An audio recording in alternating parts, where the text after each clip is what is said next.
right, we have Mr. Mark Gorton on. Thank you very much for your time. Founder of LimeWire, Tower Research Capital. You do so many more things than just that. You're top inventor. You've been in every magazine on the planet, and you got yourself into political stuff. I don't know if you hit your head, but you got yourself into it. Yeah, no, this is a change for me because now, just in the past 6 months or so, I've gotten very involved in politics for the first time, supporting RFK Jr. for president. And I've never been involved in politics really at all. I've always found it kind of distasteful because most politicians are not the most inspiring people.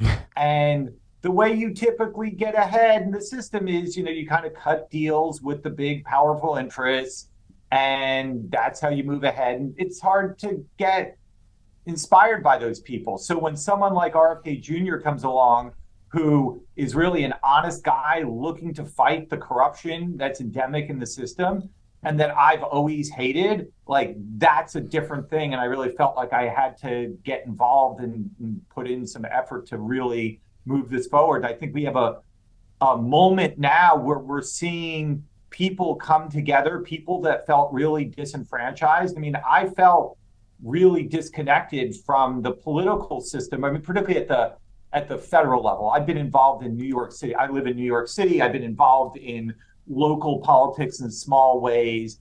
But at the federal level, I always feel like it's a choice of, kind of, bad and worse. And you're just constantly given these bad choices. And to actually have someone I'm excited by is, never in my life. Like, I didn't think I'd see anyone that I was really actually inspired by, and a person I legitimately respected and admired running for president. I mean, that just doesn't happen. Yeah. And to me, it seems it's just who can cheat better. It's like you have this red and white and they're all in cahoots, but who can cheat better, and whoever cheats better is going to win. And then you have a guy like RFK. And what's interesting is, you were into history, but the time period of history that you were very interested in, one of which being JFK's assassination. And then lo and behold, as fate has it, you end up running into him and seeing how he is, and boom, now he runs, for president. And RFK is, he's different. He's more of, I know he's with the Democrat, but independent, because he's not with the Republican, he's not with the Democrat, he's right there in the middle. And for me and Rob, and I'm sure yourself, we're just for whoever's best, who, doesn't have lobbyists to answer to and everything else. And you can tell right away. I mean, you would know better than anybody. When they stand up there, you already know who has some type of agenda and who's getting a couple bucks in their pocket if they get in. And I don't see it from him.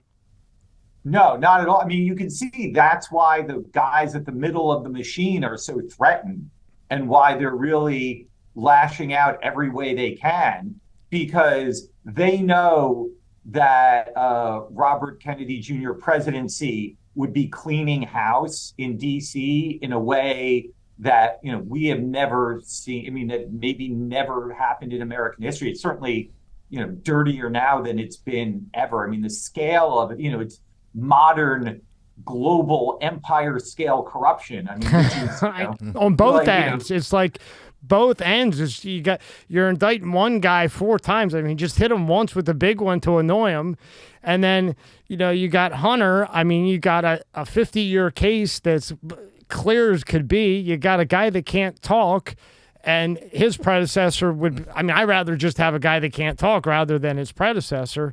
But my question to you is, what happens if Michelle Obama, which I've heard through the grapevine from some very reliable people, that she's going to pop up in November?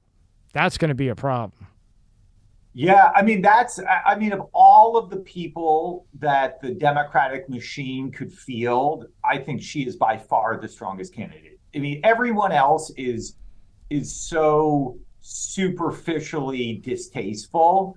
And again, there are people I know in my world, and when there's some people who are kind of willing to support Bobby Kennedy partially because they know me and that. But when you say Michelle Obama, someone just their eyes are like, oh, And I mean, and again, you see, like, the guys who are running the system are smart. Yeah. Like, they know that they can sell people the same thing people, because Michelle Obama seems like, at least superficially, a nice person. And I think, unfortunately, most people just don't have the time or inclination to understand the depth of the corruption in the system and how people are just structurally bought off.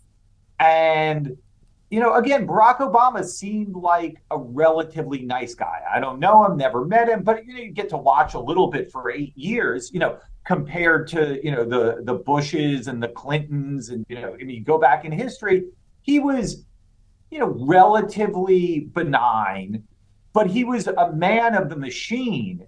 And he was the best smiling face they could put up. Everyone felt so good while we were at war in Iraq, while we were drone striking people, while, every corrupt corporate interest was just getting their piece of the pie wherever it was. The Obamacare, which just let loose the pharma industry to charge whatever it wants for drug prices and all of those things.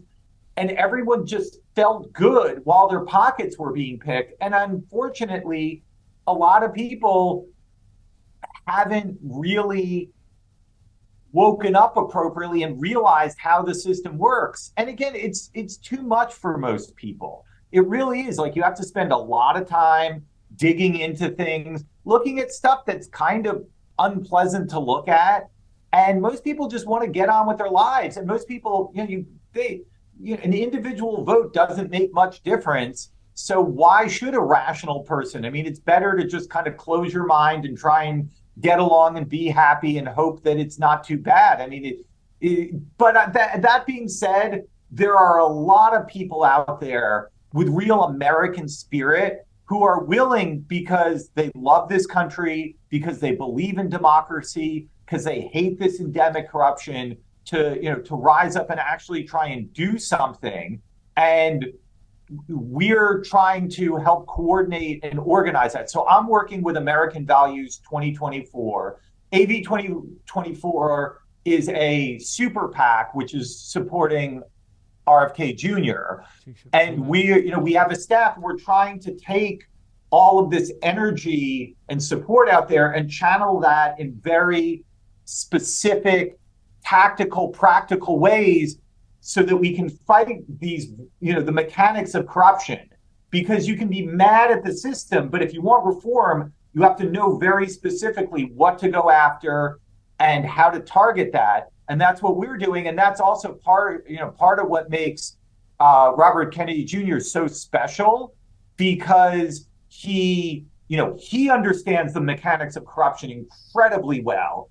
And he knows what to do, which is why they fear him so much. Somebody like Trump, who says that he wants to drain the swamp, and maybe even has the intention of doing that, but it's not like there's like one plug that says, just pull this and the swamp drains. I mean, you have to meticulously, work, in very detailed ways across this giant bureaucracy, and, know what you want to do and know trusted people. And Trump, these are unpleasant fights. They're hard, and it takes dedication and it takes knowledge, which is why I think Bobby Kennedy Jr. is, I wouldn't expect to see someone like him coming again politically for quite a while. It's a rare moment that we're in. I agree with you. Obama got me. In 2008, he got me with that talk. I mean, back then I had a couple businesses. I would have hired him in 3 seconds. I mean, the world's falling apart and he's going after wars that don't matter. And he just comes to that podium, Mark, and you're just like, oh, everything's good. You're awesome. And then when you actually do take the time, which people have a problem now doing some research, you go, this guy's the devil. And, he got me, in my opinion, he got me, he got me good. And with Trump, I think Trump had good, my opinion, I think he had good intentions, but I think when he got in, he didn't realize, and this is where I see the difference. I think Trump had good intentions. I think he had good policies. I think he meant well. He's still Trump himself with the personality, but he wasn't ready for when you walk in there. This isn't business. Politics is a whole different ball game where you're dealing with the 5 elite, and I know you know who they are. You're dealing with all kinds of agendas. They're putting sneak guides in there to get you to do things you shouldn't do. Whereas RFK Jr., his family's been he's a lawyer. So they're not going to be able to do that sneak kind of stuff to him that I see that they did to Trump. And he's going to catch on right away. And they're scared to death. And Mark, and I told Ellen and Tony and other guys that you know, we had Ed Dowd on for the book Calls Unknown. And RFK was just the forwarder. And I'm a coder, and you obviously are 17,000 master degrees of engineering, so I can code. So when I put that up on YouTube, the censor line, and there's lines of code that are locked, I unlock it, move it down, manipulate the thing. So when it's looking for COVID, it doesn't hit the censor line. I'm not thinking RFK at all. He didn't even announce he's running for president. I put Dowd up on YouTube because we have to put it on Spotify first via contract. They suspend me for 2 weeks. And I'm thinking, I know I did everything right. Lo and behold, they suspended me for 2 weeks simply because RFK was the forward of the book and he was mentioned in the podcast. And I didn't think that would be an issue and adjust things. And that's why it got booted, which I sent all that to him so he can to Ellen to send to him so he can use with the lawsuit. But that's how much of a threat he is. Let's face it. After a night with drinks, I don't bounce back the next day like I used to. I have to make a choice, either a great night or a great next day. That is, until I found ZBiotics. We all have busy lives these days and can't afford to waste the day stuck on the couch because of a few drinks the night before. ZBiotics is the answer we've all been looking for. ZBiotics pre-alcohol probiotic is the first genetically engineered probiotic. It was invented by PhD scientists to tackle rough mornings after drinking. Here's how it works. When you drink, alcohol gets converted into a toxic byproduct in the gut. It's this byproduct, not dehydration, that's to blame for your rough next day. ZBiotics produces an enzyme to break this byproduct down. It's designed to work like your liver, but in your gut, where you need it most. Just remember to drink ZBiotics before drinking alcohol. Drink responsibly, and get a good night's of sleep to feel your best tomorrow. Order ZBiotics now for your summertime barbecue, weddings, vacations, you name it. Go to zbiotics.com/MSCSmedia or scan the QR code on the screen right now to get 15% off your first order when you use MSCS Media checkout. You can also sign up for a subscription using my code, so you can stay prepared no matter the time or occasion. ZBiotics is backed with a 100% money-back guarantee, so if you're ever unsatisfied for any reason, they'll refund your money, no questions asked.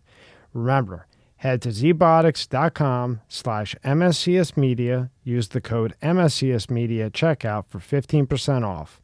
Thank you, ZBiotics, for sponsoring this episode. This episode is brought to you by Let's Get Checked. Are you the man your father was? Recent studies have shown that men's testosterone levels have dropped substantially since the 1980s at about an average of 1% per year.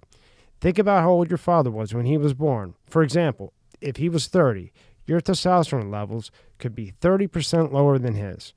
Low testosterone levels can have all types of health effects on men. It can affect your mood, sex drive, memory, muscle mass loss, you name it. And yes, low testosterone is more common the older you get, but it can affect men at any age.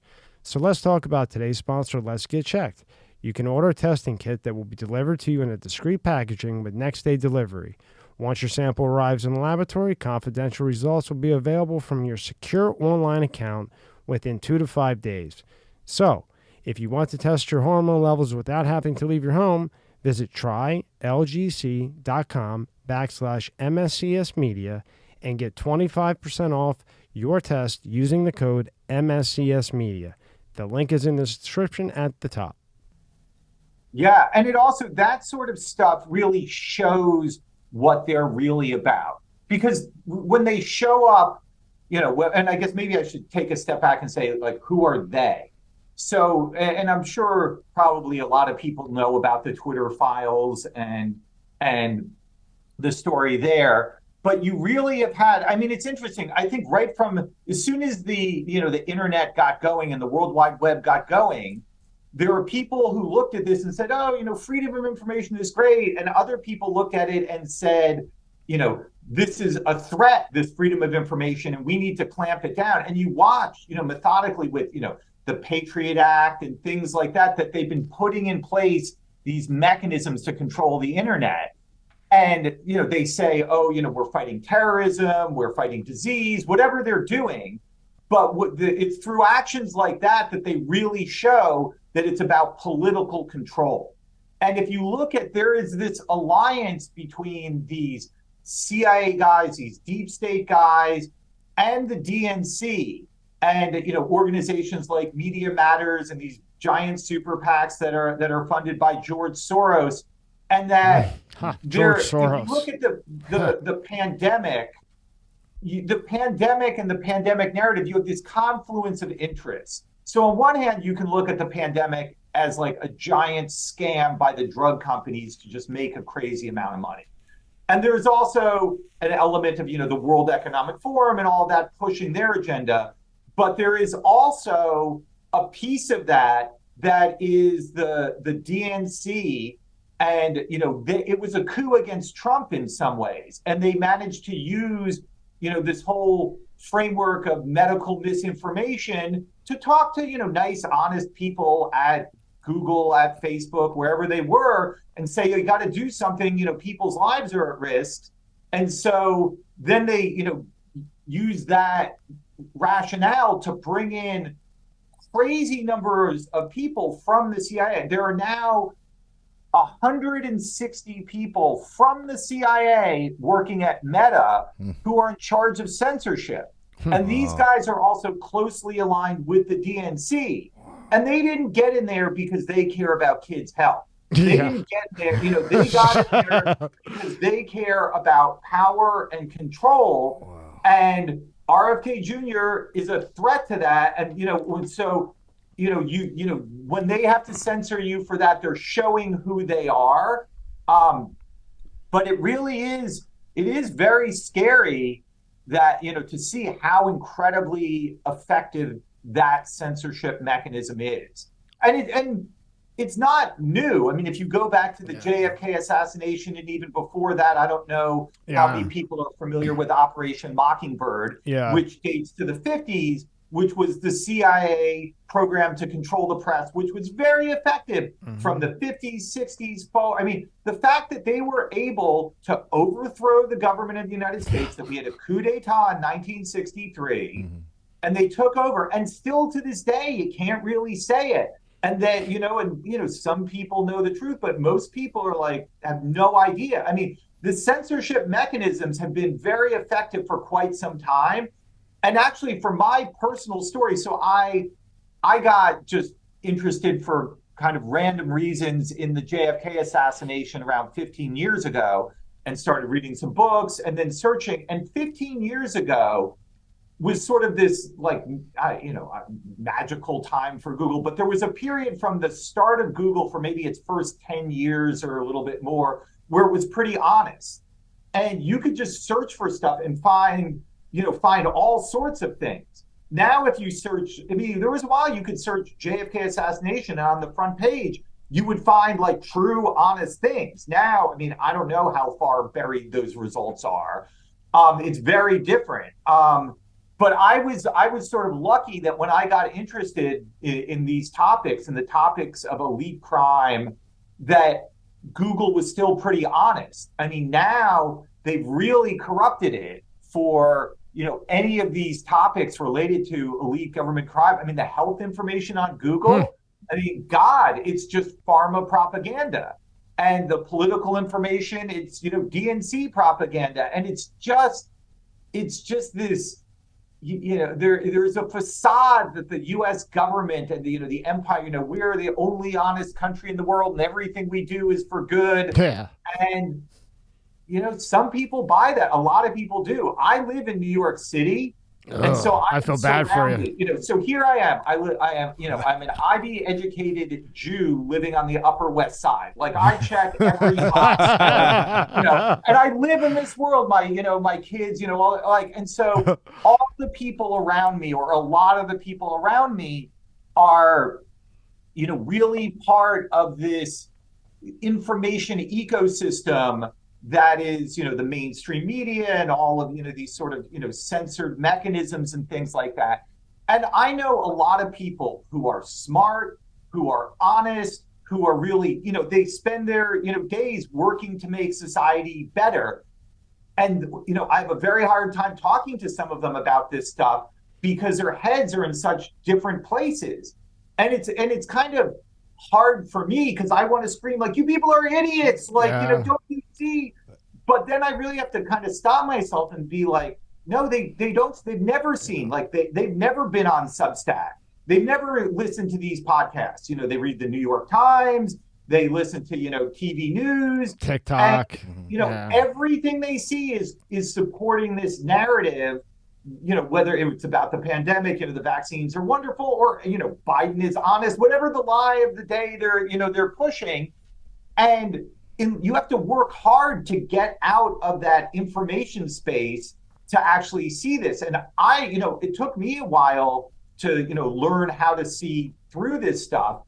But for a lot of people, they don't. And, and then they're being told, anyone who says a vaccine's not good is, a dangerous person who's trying to hurt you, and they're, and they believe that stuff, and it is hard to to be constantly surrounded by people like that. Where I'm like, Robert Kennedy Jr. is coming, he's going to save us from all this corruption, and he's like, he's a horrible anti-vaxxer. Just like, here we go. It's very draining, but it's super effective. I mean, the people that run the country, they're really good at what they do, and they're very, very effective, and it does work. And I am very hopeful. No matter what, Bobby Kennedy Jr.'s candidacy is opening up minds. It's creating dialogue. It's people are learning. People are hearing these stories.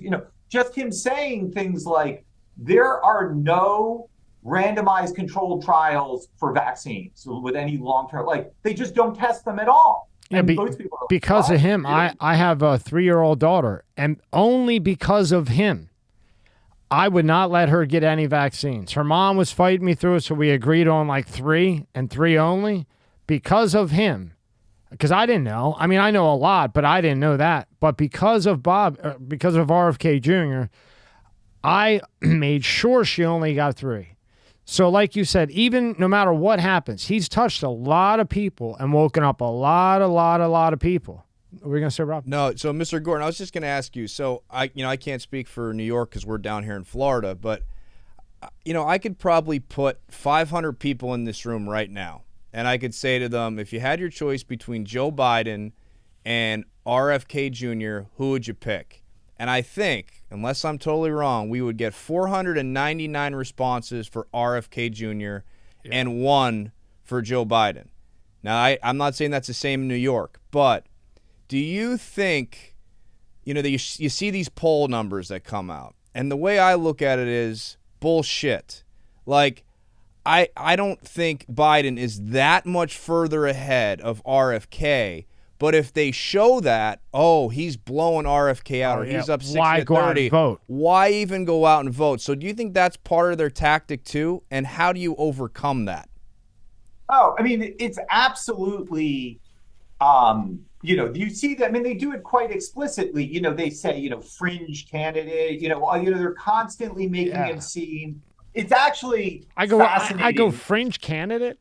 I go, where'd you pull that one from? I mean, the Washington Post, I don't know, like a couple weeks ago, ran a story, 10 people that, could be the Democratic nominee if Biden, to replace Biden. And they list 10 people. RFK Jr. is not on the list. And look at which is Mark. Just like but you see, this is like 10 people acceptable to the DNC. That anyone that knows anything would consider like the 12th floor, and how far is that down? of those 10 that they're talking. I mean, can you imagine? Yeah. You know what I mean? I mean, I will say that a lot of people really do, are just living in this democratic media bubble. And so, I mean, I'm telling you, if I pull 500 people off the street in New York, it's not going to be the same. Wow. But I think I think there's a few things. One, a lot of people just don't even know Robert Kennedy Jr. is running. I mean, I think, we're people who are interested in these topics, talking about it, engaged. It's kind of hard to remember that most people just don't even think about this stuff at all. They might not. You've seen these polls. What fraction of people could know who Thomas Jefferson is or something like that, and it's only 40% of the country. I mean, these things.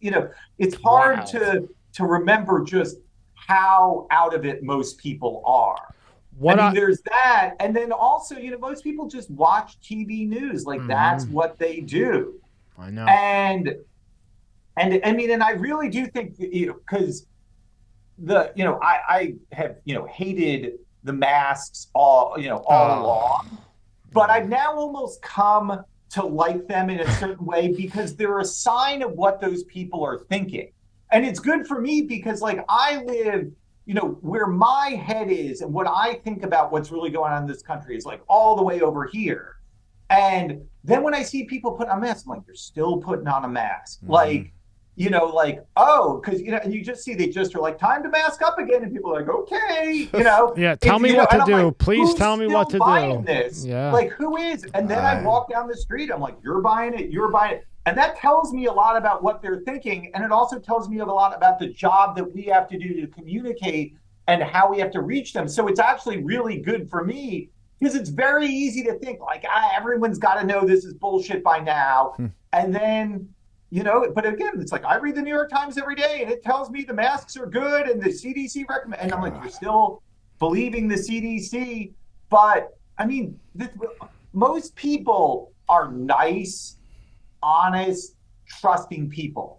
They cannot imagine that anyone would want to trick them to get them to take a medication that would hurt them. Like, and that, anyone running a drug company could possibly do that, or the regulators, and all these people are wearing white coats and have PhDs and are super experts. Like, to understand just how bought off the whole system is, it takes work to understand that. I mean, what fraction of people, knows what NIH is and knows that they fund things and stuff like that? Like 2%, like, most people, and that's how the bad guys win, because most people, like, don't have time for the complexity. But at the same time, everybody knows the system is rigged. Everybody knows it's bought off. Everyone knows it's bullshit. And I mean, again, you look at that song, Richmond, north of Richmond. Yeah. Like, it just takes off. And you're just like, the guy just said it's so clean. Everyone's like, yeah. On a Samsung. Right. Like, so I think finding a way to just communicate. I mean, this is part of the challenge being with a super PAC. Like, how do you communicate this, really scary, giant, mechanism of corruption that is, enveloping society in a way that doesn't depress people, make them want to run away, and like gives them hope to fight it, to imagine an honest government, imagining an honest Democratic Party, imagining, lower drug prices, all of these things. And I mean, I have to say, you look at Obama, hope, change. Like, I mean, again, it's sort of like, if someone was to come to you and, you're looking to hire someone for a job, you're like, what are you going to do? And they're like, hope, and like, well, could you be a little more specific? Change. You'd be like, what are you talking about? You're some bullshitter. But like, that's how it works. I know. So, it's like that one word is what it is. Okay, hope. Okay, bye. Let me go back to TikTok. And I what I'm noticing, at least out here, is they're making RFK Jr. like Trump. If you're for Trump, you really are deep down.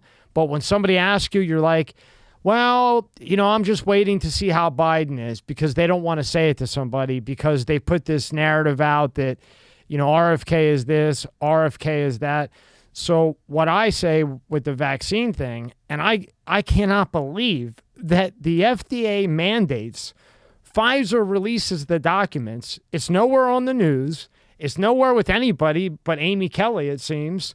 And on there, you could put in the batch number that of the shot you took, and basically it's going to tell you, are you going to fucking die, pass out, or you got lucky and the guy that drove the batch to you stopped and got gas and it got warm and you got away. I mean, it's right there. I mean, it's fact. It's not, some tin hat guy. So when they look at me with the tin hats, which they always do, I say, do you know that the CDC has posted recommendations for men on how to breastfeed? And they go, no. And I go, no, right here. And then I get their attention. When the CDC is telling a guy the best way to breastfeed. How do you do that? When Peter McCullough was in here, 2 weeks ago, and he told me, well, I researched him and I said, Peter, tell me I read this wrong. Did the CDC just post how men are supposed to breastfeed? How do you do that? Or I'm in the Twilight Zone? And he's like, no, they did, and a lot more. And when I do that, that's people wake up a bit, because that's like a big punch. Yeah. I mean, and this is, one of the lines, like that is just that, this is the same FDA that told you that opioids were not, and it's like literally, and everybody believed it. Doctors believed it. And it's just like, but that is, you can sell anything. Mark, and then they change the name and come out with it again with a patent. But how Mr. Gorton, the funny thing is when you're watching TV, right, and you hear, I don't know, any other drug, they'll be like, this drug may cause blah, blah, blah, blah, blah, blah, blah, blah, blah, blah, blah, blah, blah, right? And you're like, oh, shit, wow, it may kill me, all this type of stuff. There's the pond, sun, the moon. But then they have commercials that are running. I saw one the other day to get your booster shot, and there's no mention of, hey, this could cause this, or that. I don't understand how all these other drugs can be put on the market, and they have to say, this may cause blah, blah, blah, blah, blah, blah. And then that's on there, and it has nothing. Absolutely nothing. Zero. No, it may cause diarrhea. It doesn't even say. Nothing. You got an explanation for that? Nothing. You have an explanation for that. He's speechless on that one. Yeah, I mean, I don't know the mechanics of that. They might be still pretending it's like emergency use authorization. I don't know the rules for advertising vaccines. But, or they probably, what they're doing is that could very well just be illegal. And it's like, we'll have sold $50 billion worth of this by the time you force us to correct that. That's probably. People don't get that these pharmaceutical companies actually really do. They weigh out, okay, this is what we're going to make, and this is the fine we're probably going to pay. Okay, put it out. Yeah. And I mean, but the good thing is I think more and more people really are waking up. Yeah. And I do see that, they burned a lot of credibility, and, not everybody, but they're going to have much harder time doing this, exact same thing again. So, I mean, they're going to have to think of something new, but the pharmaceutical companies just want to keep selling them. But I'm happy to say, I know a bunch of people that are like, no more. And again, once you start questioning one, you start questioning them all. Mm-hmm. And the same thing with me. I went through most of my life, my kids were all vaccinated. It never even occurred to me, it's like, what? It's what everyone does. I don't know. Why would I ask a question about this? And now, what ended up waking me up is that I ended up meeting all these people who have vaccine-injured children. And now I'm like, thank God my kids, I kind of dodged that bullet. Yeah. But people, there's a lot more people who have, experienced, it's horrible that you have to actually experience something bad yourself or have a family member or someone close, but there's a lot of people out there that had some bad side effects, and that's what, unfortunately, it's frequently something bad has to happen to wake people up. You co-founded the American Values 2024. And Rob and I were talking, I think, yesterday maybe or the day before. Do you think that there's any chance that Bobby would go independent? Because they're going to push him down. Now, with the way we thought. I don't know. I've heard, I think, I have no information on this at all. It's just me speculating. But it really does seem like the DNC is absolutely determined to screw him out of a fair election, however they can. And they're playing, they're, trying to, they're saying very explicitly votes for him in Iowa and New Hampshire just won't even count. In Georgia, they're saying that because he campaigned in New Hampshire, his votes in Georgia won't count. They're adding these other forms of super delegates, all of this sort of stuff. Wow. So, I've heard talk that he might run as an independent, and, it's hard to say. I actually am now almost wondering if people at the DNC are trying to drive him to run as an independent, figuring that he would take more votes from Trump than he would from Biden. Yeah. That's what we were. Yeah, that's what we were debating. If he did that, these guys are smart. Yeah. They're very smart. They're like, okay, can we provoke him in this direction? And I'm really because I've been thinking about this question. Would it be good if he ran as an independent? Now, first of all, it would just be an extra, 5 months of him, being out there with his message, people hearing it. And I think there's a lot of good that comes from him getting, because they completely, deplatformed him and, absolutely censored him over the pandemic. So him being able to talk and, getting people to hear him, that's really meaningful. And there needs to be,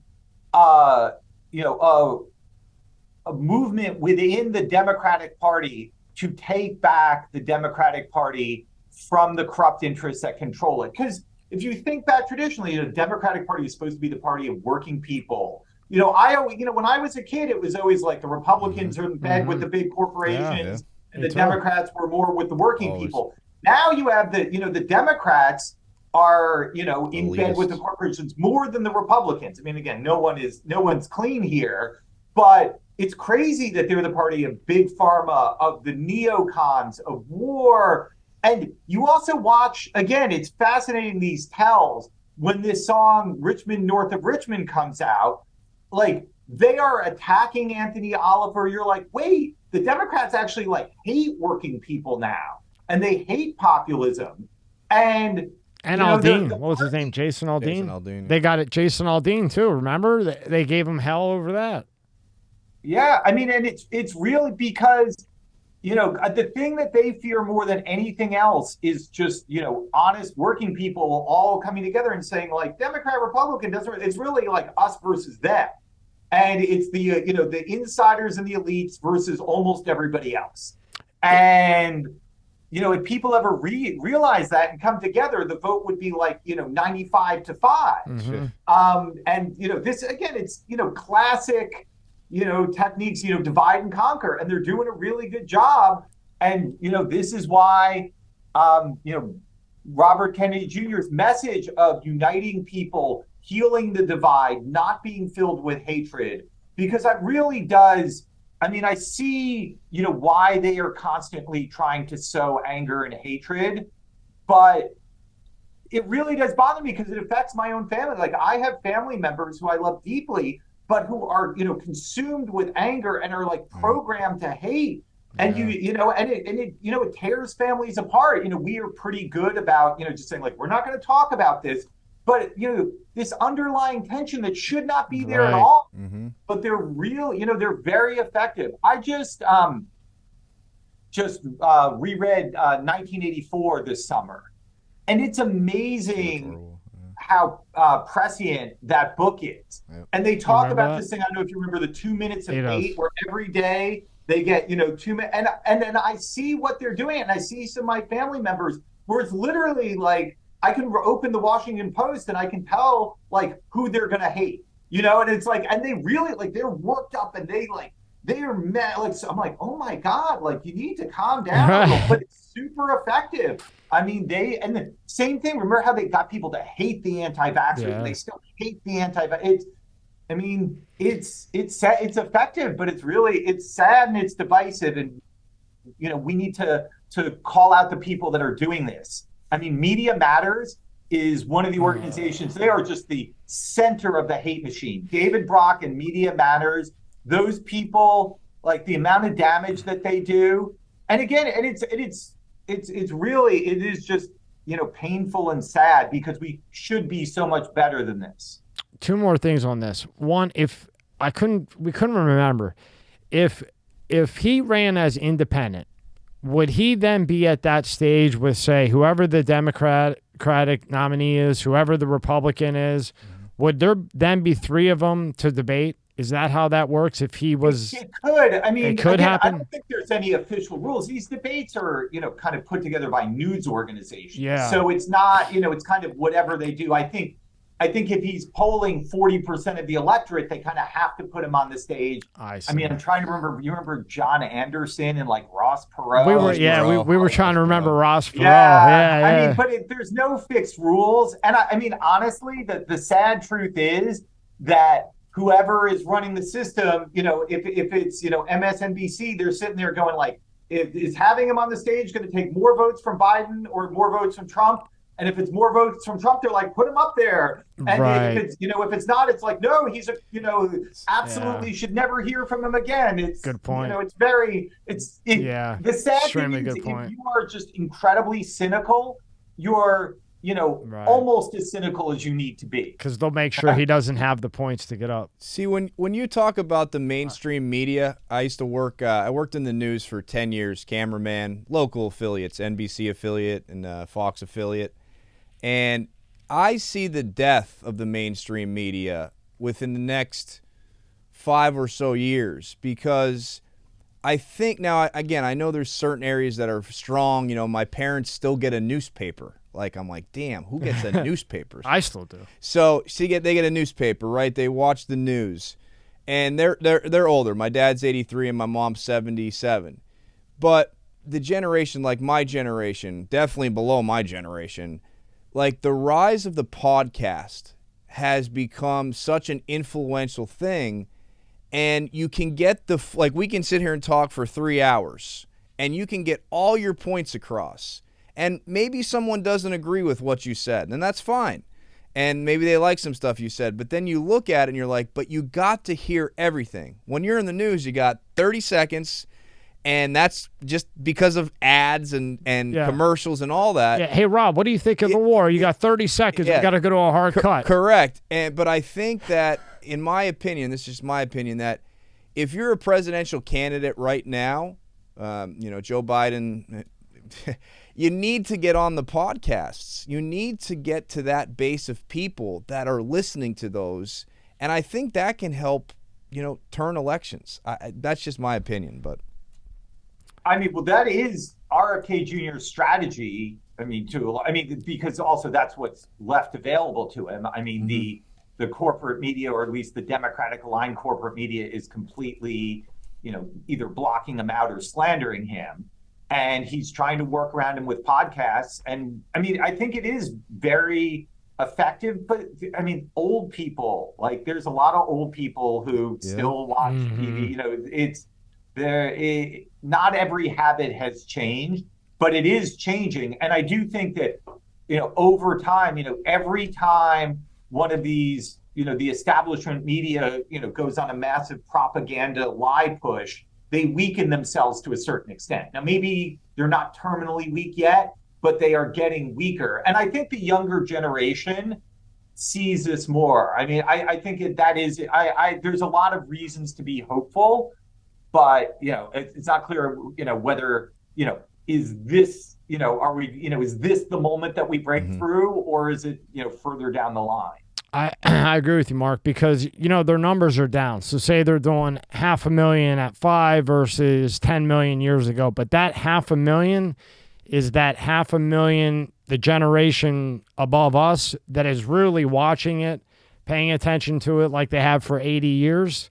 So that 500,000 viewers that they have, they're that 500,000 true. They get the coffee every night at 5. They have their dinner at 5, their 2 beers. Right. Like you're saying, Mark. So I think we're a little bit away from it completely being wiped, because although the numbers are in the trash, they're real numbers that they're watching their same 5 o'clock and 8 o'clock that they've done for 85 years.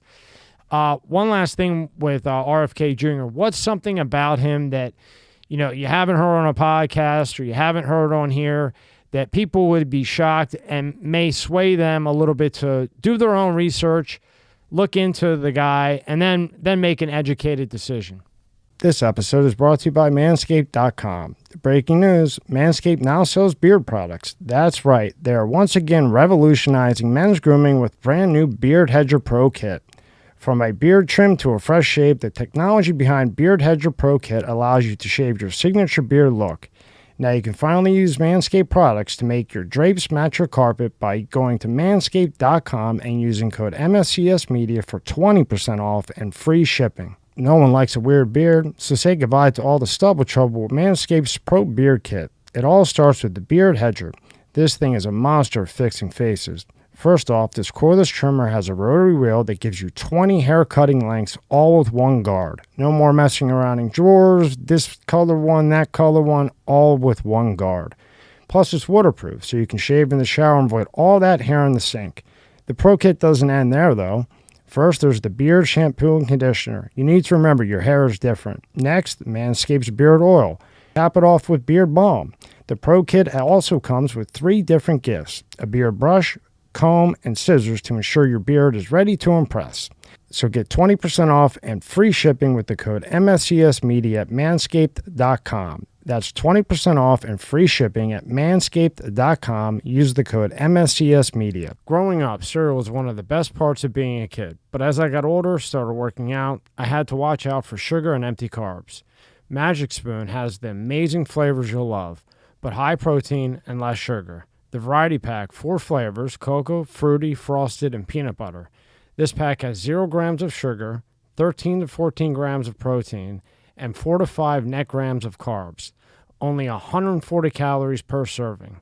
It's high protein, 0 grams of sugar, keto-friendly, gluten-free, grain-free, and soy-free. The fruity one, I'm done for. I can eat the whole box, no problem.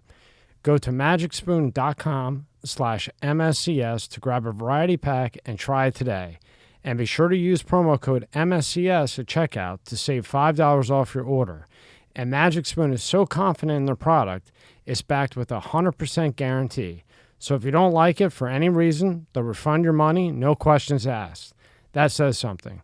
Remember, get your next delicious bowl of high-protein cereal at magicspoon.com/MSCS and use the code MSCS to save $5 off. Thank you, Magic Spoon, for sponsoring this episode. I mean, something that they haven't heard. A guy's been on a lot of podcasts. So, Yeah. I mean, I think, I mean, I don't know if this really is nothing new. Or maybe, you know, I'll say it this way, is, you know, that, you know, he's making all the right enemies. That if you have to be somewhat sophisticated reading the system. Right. But when you're like, wow, this line of scumbags, you know, they all are dissing him. You're like, oh, you know, that there's something there. And I think that there was a parallel thing with Trump, that, you know, there were people, you know, if you look at who was against Trump, a lot of people said like, well, if those guys hate him, I'm for him. And so, I mean, but, you know, I guess the thing I would say is, because, you know, I've gotten a chance to know Bobby Kennedy Jr. a bit personally. I mean, first of all, the guy is super smart, a ton of integrity. I mean, really just so much integrity, and so hardworking, so dedicated, in it for all the right reasons. I mean, when I say I like personally admire him, I don't admire politicians. There are very few people I legitimately admire. He has so much courage. I mean, the way he stood up during the pandemic when the entire world was coming down on him, you know, they turned his family against him. I mean, this is a time where, you know, everyone was afraid, and he stood his ground. I mean, he has shown his character in the toughest of times. I mean, it's hard to know with anyone how strong they will be. And I think you see that a little bit with Bernie. I mean, I like Bernie. I think he was an honest guy. I think, you know, he was fighting for the right things and smart. I mean, you can argue whether you like all his policies or not, but somehow they got to him. Like Bernie today compared to Bernie 8 years ago, he's a shadow of himself. And I don't know what it is, but like they were able to crack him. A bag of, they knock on his door, Mark, and they say, Bernie, you're taking from us $20 million. Bernie says, no, you gave me $20 million last year. I want 40. No, we're not giving you. They go look at the polls. Okay, Bernie, we'll give you 40. Bernie takes the 40. I'll see you in 4 years. I really think that's what started to happen. And it's not like that kind of thing doesn't happen in this. Again, I am just speculating. Me too. Me too. I think they made threats against his family somehow, Of course, you know, or something like that. Yeah.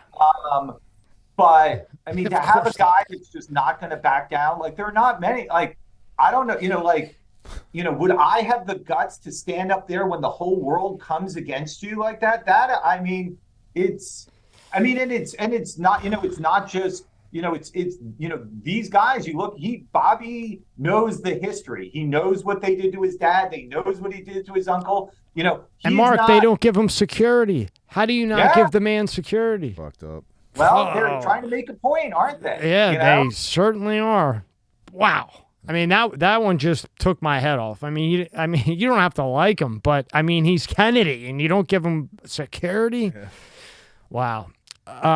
Mark, a guy like yourself, I always wonder, before you went to college, you're in high school, what do you want to be? What are you thinking? Are you into, computer stuff, tech stuff? Or are you into something completely different? What are you into in high school?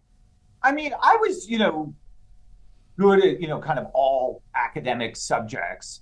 And I really didn't have like a terribly clear idea what I wanted to do. I was in school. I kept going to school. When I started college, I wanted to be a physics major. I hated freshman physics. So I didn't know what to do. My dad said, you should do engineering. And so I was like, oh, I'll try engineering. And literally, I ended up studying electrical engineering. And the reason I did that is because there were no freshman year requirements for electrical engineering. And so like, I wasn't behind. Like, this is how you make major life decisions. Right. And also, I'm 56. When I was in school, like it wasn't cool to like everyone wasn't trying to do a startup. Like being tech, like you were just geeky. Like it was not like geeky with maybe the possibility of being a billionaire. It was just like straight geeky. It was straight nerdy. It was straight nerdy with like cupcakes coming flying at you, and we would look at our friends and be like, "Man, I hope if this guy makes it somewhere, this is not good." Yeah. And so I think my dad grew up in East New York during the Depression. He was born in 1920.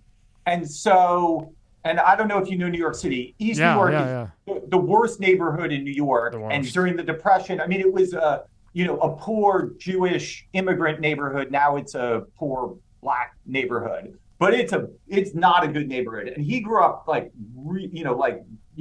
poor, as in they had to, go borrow money from relatives to get enough to eat. So, and again, you probably know those people who grew up during that Depression generation. Yeah, my grandma did. He was always like, the wolf was always at the door. Like there was always this fear. And, again, like I grew up a very comfortable middle-class existence, but like, the aura of my dad was always there. And so, there was this sense like, all right, study engineering, you get a job, like you want to be able to just make I wasn't thinking anything big. I just like wanted to go out and like, got to pick some career. You might as well pick like, one that it's not that hard to get a job. And I also was good at, I was good at it. I liked that stuff, but there was, I had no idea that my life would go like there was not only wasn't there a plan, there wasn't even an idea that like these sorts of things were possible. That's so interesting. And then you get, 50 years of degrees? Yeah, so I mean, I got maybe a little extreme there, Mark. Congratulations, sir. I went to, I got a master's in electrical engineering. I got an MBA, so I like. I don't know. Harvard, Yale, Stanford. I don't know, like the hardest schools in the country to get into. You've done a pile. Now, what does one learn when you're in Stanford, Harvard, and you're going for electronic engineering? What do you learn? Like in those schools, now, in my opinion, you go to college, you spend all this money, and 99%, just my opinion, you take nothing with you other than a bill. When you went to college and you were learning, how much of that did you then apply later to like tower research, Lime, everything else? First of all, I just love going to school in general. So as an end itself, and you always want to learn. I mean, I learned a lot of, it's funny because I study, it's like I know how to, design digital circuits. I know how to make shit. Like there's all of these things. If you're studying electrical engineering, there are all of these little sub disciplines in there. I studied digital signal processing and control systems. Most of the stuff I learned, I didn't apply at all. And I mean, and same thing in business school, like, you learn tons of stuff, just actually, going out there and doing it. I think I'm more of a fan now of apprenticeship because my kids are just getting the age where some are in college and some are getting ready to go. And I even said to my daughter, who, she's super smart, great. I'm like, maybe you shouldn't just go to college because, she's a sponge. She just wants to learn. She's constantly learning. I'm like, you don't need to go to school to do that. And I actually think, there's so much in this country, like everything gets turned into a money-making scam, even our educational system. And like the idea that you need degrees to be a beautician or a police officer, or all of these things, like you don't need a college degree for that. But now they make you get it, and you have to spend all that money and get that debt. And I think it's funny to think that to say that I actually think we've gone sort of too far with this education. And I think now there are ways that, on the internet, you just pick any topic you want. You can just teach yourself it. And I'm a believer in learning things because you are motivated to learn them because you need those tools. So, and so Tower Research Capital, the company that I spend most of my time on, I'm now chairman, but I was CEO for 25 years. It's a computerized trading firm on Wall Street. We're one of the largest, most successful computerized trading firms on Wall Street. Like all the stuff I learned, I just picked up along the way. But I do think having a solid math background, and also just even knowing that there wasn't anything like that I was missing, like I wasn't intimidated by all the other rocket scientists on Wall Street. I was like, well, I'm kind of one of them, and like, what do you know? But I really think if you just you want to go learn. I just so many times I get interested in a topic, I just start reading, and after you read 20 books on a topic, like you have like a good basic idea of kind of like what's going on. And so that's kind of, I don't even remember the question. I'm just rambling. No. I saw, but before Tower Research and LimeWire, I saw you spent 4.5 years as a proprietary trader at Credit Suisse in Boston. Okay, so it was Credit Suisse. When I started working there, and this was after business school, it's my first job in New York. I was working for First Boston, which then got bought by Credit Suisse. So it was Credit Suisse. So I was in New York working for Credit Suisse, but it's a giant bank, and I was doing quantitative trading there. And that's where I learned a lot of the basics about how markets work and learned how to trade. And then I took that on my own and started Tower Research Capital. Oh, I see. See, this is where the guy with the 40 master's degrees has it planned out. So then you start Tower Research. Now, what makes you start this? And I looked at some of the stuff you guys are doing. It's so cool. You do, charity for autism. I also saw that, and I think this is good for any company. I saw that Tower India, I believe, correct me if I'm wrong, you had like an artistic thing where everybody would socialize, communicate, and bring out their creativity and have fun with it and share it with each other. And I think that's so important in a big business like you have to just create something. I think that was just a brilliant thing. Yeah, so Tower, I've spent a lot of my energy over the years trying to nurture the culture of Tower, which is I mean, it's hard when you're running a Good. company, Next time. particularly as it gets larger. When it's, when it's little, you're just hanging out with, people around you and you're friends with everyone. As it scales up, having like a bureaucracy of, kind of culture and fun is, it's something I really try and nurture. And we try and have really nice offices. We try and have, events and provide an atmosphere where, people can be social. But it is hard because as companies Mark, get congratulations. New York, Chicago, Charleston, Montreal, London, Amsterdam. I don't even know where Gurgaon is. bigger, it's India. It's right outside Delhi. And I like a lot of people. I have a lot of friends in India too. Great. Singapore, Hong Kong, I mean, you're everywhere. Yeah, I mean, we have 1,200 people. We're one of the largest electronic trading firms in the world. Wow. Go to the next tab. You guys just do amazing stuff. And scroll down. And this is some of the stuff that Tower does.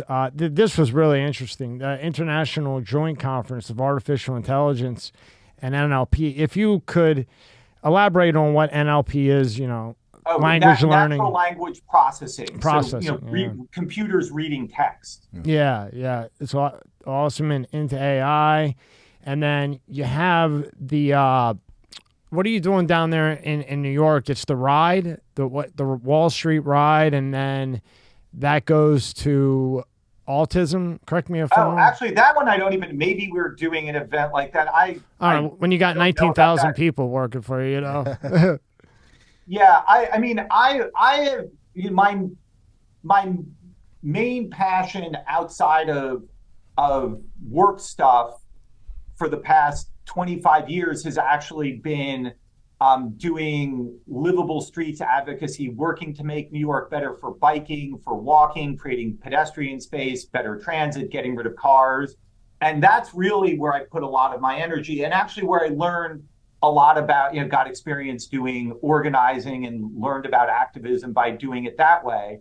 And me and the people that I've been working with, we've been very successful. I mean, in terms of changing New York City to be a lot more bike friendly, more transit friendly. I mean, now, we pedestrianize Times Square. There's public spaces all over the city. I mean, outdoor dining is really expanded. The bike network is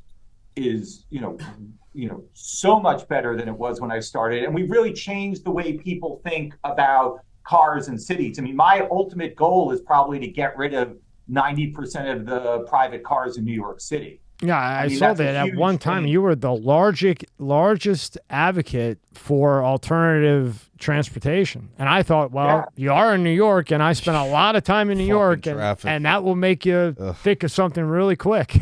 Right. Yeah. And so, I think I probably still am. Yeah. And you learn about, if you're looking to make change, it's about perseverance as much as anything else. And if you're in the United States trying to fight the automobile, I mean, again, you think big pharma, I mean, it's just, it is, when we first started, working on the livable streets issues, if you got up at a community board meeting and said, we're supposed to have fewer cars, people thought you were a commie. Like, it was just something that, it was so extreme back then. And now we've really moved the mindset of the city to, we're at the point where most people understand, that's a good idea. They might not want to get rid of their parking, but at least people understand that there's a better way, and that they've experienced these great plazas. They like riding bikes. There are some places where the bike infrastructure is good enough that they feel safe. And they're like, if it was only more of that. So, we've made a huge difference, and it's given me a lot of faith in the ability of a, relatively small number of well-organized people to change the system. And I think, this is really what I want to be part of now with this movement that Robert Kennedy Jr. is leading, because there's a lot of people who, want to see good government, who want to see, a decent health system, who want to see peace, who, believe in democracy, all of these things that the corruption that we have in our system is preventing. And I have a lot of faith in Bobby Kennedy Jr., but no matter, even if he wins, the presidency, it's going to take, hundreds of thousands, millions of people with just determined activists to, keep the pressure on the system because, when you look at the amount of money that's trying to corrupt the system, it's a real challenge. And I think, and this is actually probably what motivates me more than anything else is I think we need to understand that our democracy and the democracy envisioned in our Constitution was really like democracy 1.0. It was a bunch of guys with some good ideas who threw up a set of rules that for, where they were at their time was really as good as you could do. But now we played that out for, 250 years and you sort of see like what happens and how they're able to game the system and how things get corrupted. And I think we need to actually really fundamentally rethink the structures of democracy so they're not constantly in danger of being captured and corrupted. And I have some ideas on this front that are like almost a bit too far over the horizon. I've actually come to the point of view that the root of a lot of our problems is actually mass elections. I think that, again, just most people don't have the time and energy that it takes to, take apart the system. So everyone takes these cognitive shortcuts, whether it's trusting somebody or falling for a slogan or falling for a good-looking candidate or whatever it is. And just this idea that if you ask enough people, you're somehow going to get a good answer. I mean, right. And I think about this on Wall Street. Like if you think about the greatest investors out there, Warren Buffett or, any of these people running, the great hedge funds, very frequently it's, one person making the investment decision. I really cannot think of a case where people are like, let's ask 10,000 people whether Tesla is a good investment. Right. And that's actually, it's not the way to do it. You actually benefit from having a very small number of people who are really well informed. So I think there's a challenge of how do you create a system that maintains democratic intent, that represents the best interests of people overall, yet is actually getting an honest set of people to focus and make good decisions at particular spots. So I think right now we have this idea that democratic participation is everybody having a say in kind of everything. This big, who should run the country? Everyone has a say in that. But I actually think, but then, you really, that's it. All right, you voted, now go away. I actually think I have an idea for a different idea of democratic engagement, which is much more, it's almost more like jury duty, where you're selected every now and then to make a focused decision on a particular thing. And then that decision, you really are making a difference. You're really, on one particular little thing, and then you kind of, don't do anything for a while, then they select you again. And I think that there are ways to create systems like that actually, create systems that are corruption resistant, that have people making, smart decisions in targeted places. Because the most important thing, the problems we have with our government is just that it's corrupt everywhere. It's systematically bought off up and down the line. This, city government, state government, federal government, you just see it all over the place. And the fact that you have these running for election for anything other than, local school board, like you need money, you need organization. Even if you were to ban money completely, then you'd see like the unions would take over. I mean, this is in New York, the largest sources of corruption are the unions because they're politically the most powerful. In other states, it's the corporate interests. Whoever is the most powerful, they end up kind of running the system. And it's just kind of different versions of corruption.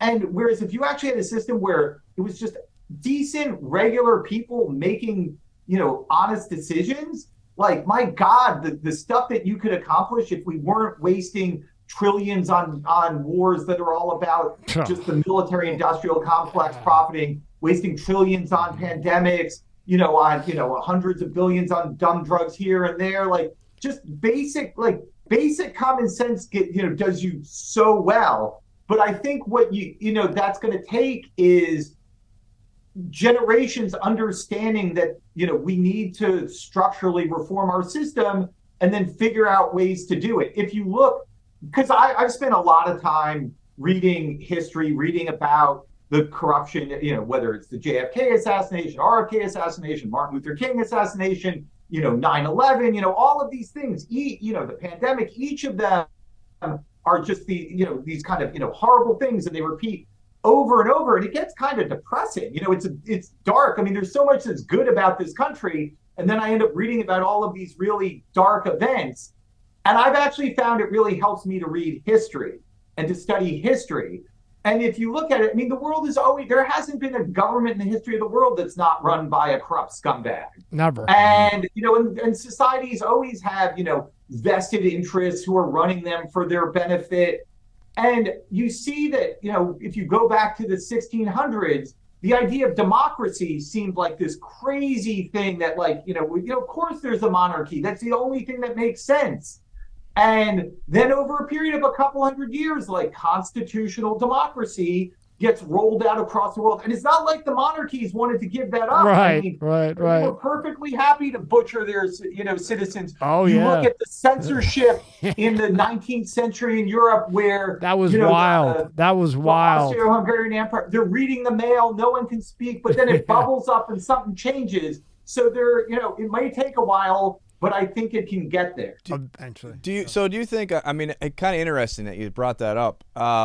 You have, we vote for people, right?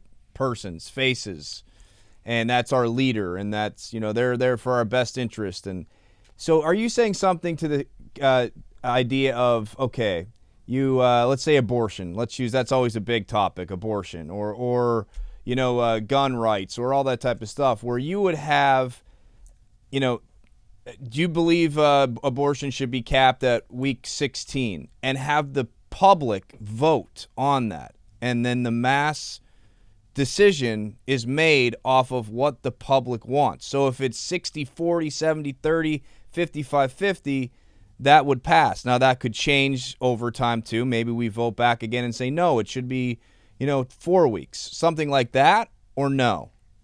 No, that is not. So No. Again, I am not in favor of mass elections or asking people, So here, I'll explain my system. And if you want to see more, I have a Substack. Okay. markgorton.substack.com. And I have an essay. Yeah. You can even find it. It's something about micro democracy and the problems with mass elections if you want to look at that essay. But basically, and here, Mark, sorry to interrupt you, but can you please, you invent everything, can you please invent a better Zoom so that right now when you ask to pull up something, it's easy to do and looks good, and we don't have to do it in post? Can you please invent that? I've seen you in magazines inventing everything else. I don't know how we have rockets going up and down, Mark. People at Zoom do that one. No, I need you. You did LimeWire. You did all this. It's too much work. I have more important work to do. Well, I'm going and robbing a bank, and I'm going to give it to you, then you do it. Just kidding, hypothetically. But basically, so here, let me just talk about something like a take, because I actually do think that having, leaders that are running the government, you need to have a government, you need to have people who are, figuring out how the money is going to get spent, figuring out what the policies are. And that's a full-time job. Now, you could have something that's sort of like a referendum, but let me just explain how my system works for just choosing a government official. And so what you would do is there's this idea of a citizen's jury. And it works very much like a regular jury. You take people more or less at random. I have this idea that you would start off with micro elections. So you take you and 100 of your neighbors, and you say, okay, for your, very small group of these 100 people, you vote one person who's going to choose to represent them. And it's almost like, you would choose the person who might be selected for jury duty. And so you have this pool of in the country, you would have, 3 million or so micro representatives. Now, most of the time, those people are not being chosen for anything. But sometimes they would say, like, okay, let's take mayor of New York City as an example. So New York City's got 8 million people. You'd have 80,000 micro representatives. So then randomly out of that pool of 80,000, you would choose something like, 50 or 80, and you would put them in a bunch of working groups, like a jury. And you'd say the first working group, so I have like a sort of series of stacked working groups. So you say to the first working group, all right, just choose one person who you think should be a candidate to be mayor. Could be anyone you want. You get 10 people together, you choose, whoever you think the best. And so then you get 5 candidates from 5 different working groups. You then have other working groups who go research them, interview them, put together material. So a final working group, you'd say, okay, here are these 5 people, and here's a whole bunch of information about them. Now go make the decision as to who you should choose. And then they would choose one person, that person would be mayor. And I think that this is a system, I thought about this a lot, that is not every system can be corrupted, but partially because these people are chosen pseudo at random, they're hard to bribe, and you kind of choose them, and then you're like, okay, serve right now. So, so many of the problems we have are this crony system on the inside where, even people who are honest, it's like, well, I want to promote my friends because they're promoting me, and and then you end up with this really super entrenched group of insiders, and it's the inside versus the outside. So you basically are more or less getting rid of this like inside outside thing, and you just are like, good, honest people. And again, you give them a focused task. Okay, spend a week or two studying up about these people, talk to their employers, talk to their friends, hear their critics, read what they've written. And then it's a small number of focused, dispassionate people making a decision. And because I think this idea that, ask everyone to think about, people focus on the presidency, but if you were to ask most people, who's your senator? Most people can't name their senator. And you're like, what's the best? What have they done? What's good or bad? And then you even go, your council member, most people have no idea who any of these people are. You see that, people vote based on they show up. I am, way more informed than most people. And I go into the ballot, and a lot of times I'm like, who is this person? Or the day, the morning of I'm going to vote, I call my friend who's really knowledgeable, like, who am I supposed to vote for? It's too much to expect people to be that well informed. And so you get a lot of really poorly informed people, which is why you get, good looking candidates who have sound bites. You say, make America great again. That's what really matters because you have a better slogan. You say hope, change. That's not what the system is supposed to be about, but this is what it's evolved to be because this is how people have figured out how to optimally game the system. Whereas, so again, what I'm talking about, these ideas are, over the horizon, but I think that as people start to realize, wait, our system is pretty screwed up. There's gotta be a better way. And so this is actually the set of ideas of all the things you want me to invent. This is the thing I'm really trying to push forward, but I think it takes generations to actually see this change. But it starts as an idea, then it starts as an idea that some people know about, and then it gets implemented in little places, and then they're like, oh, look, that works better, and eventually spread. So I am actually remarkably hopeful for the long term. I know a lot of people look at all of this technology and they're like, they'll be able to censor everything. They'll control what you think they'll have to. That is a threat, and we do need to be worried about that. But I'm somewhat optimistic that, in the spirit of the American people and the ability of us to find ways to solve problems, even if it does take decades and generations. Or you get rid of the Republican and Democrat whole label. I think that would help a lot too. That's probably impossible, but yeah. I think if you got rid of the red and the blue, and you have 5 or 6, and there's no red and blue, who's the best. Here's the issue. I mean, that's probably a dream world. And in the meantime, I just seeded in your head for you to make a Zoom. So now create that into Okay. Yeah, but what you're saying is right, and this is what you want is what the founding fathers wanted. They hated the idea of faction, what we call political parties, because it's just divide. Mm-hmm. But it's sort of, it's the optimal way to game the system. Right. And you see with our constitutional structure, it's a two-party system.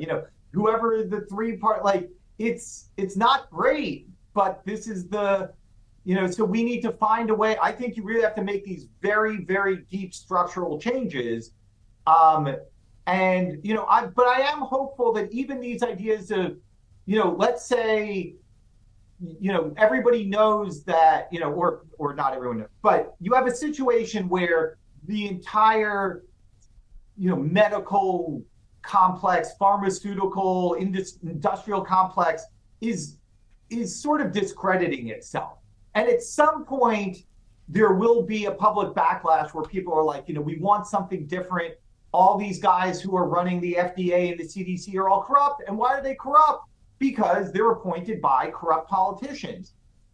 The system that I talked about where, you can take a bunch of, kind of regular people, put them on a citizen selection jury and say, you guys pick the next head of the FDA.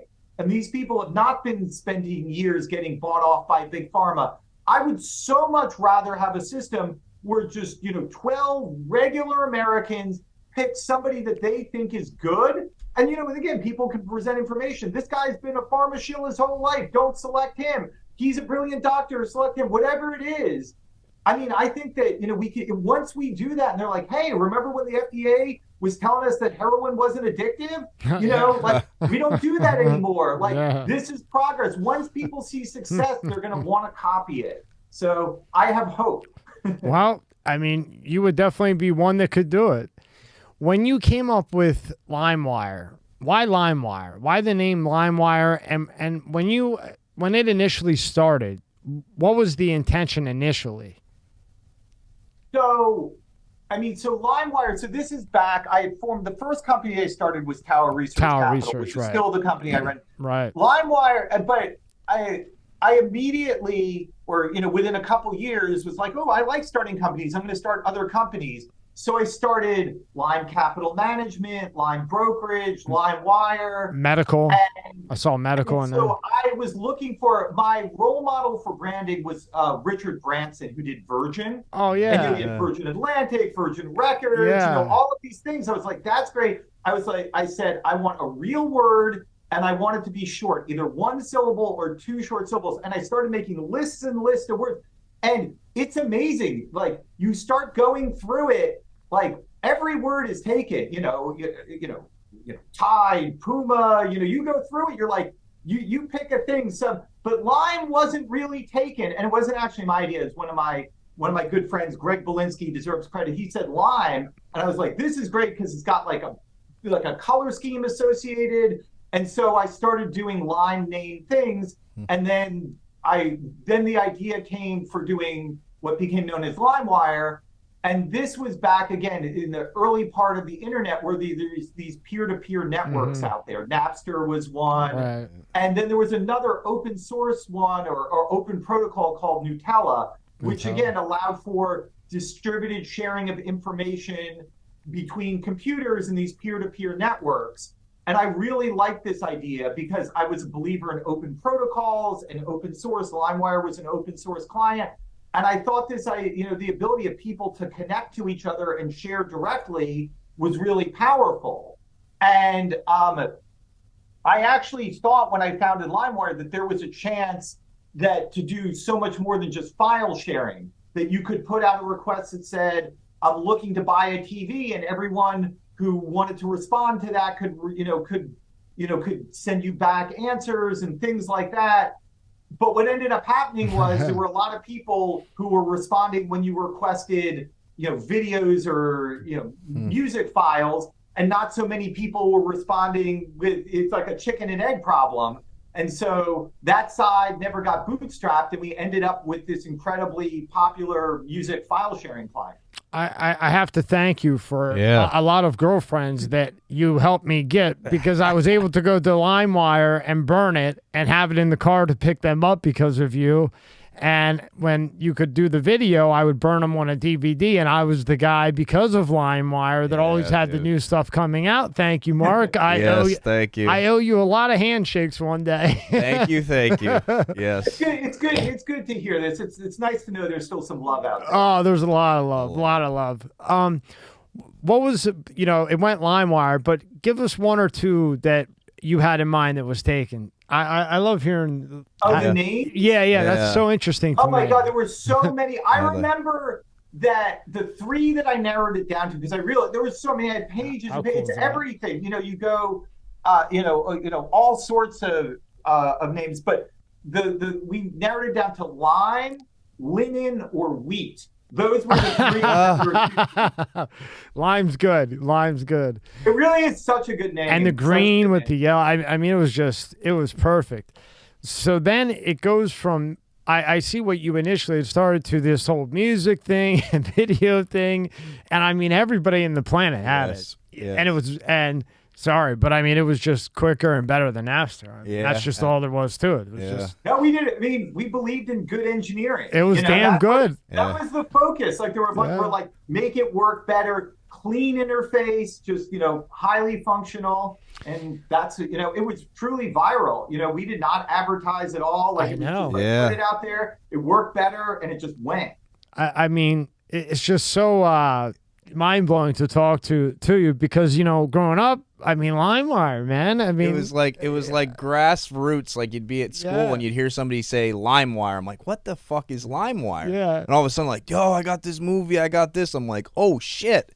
And then it just took off. Everybody had it in the car, and then we were trying, and then we're like, don't tell them about it. We have it. Correct. There was, And then the stadiums would take it. Remember at the football games, the pricks would take it.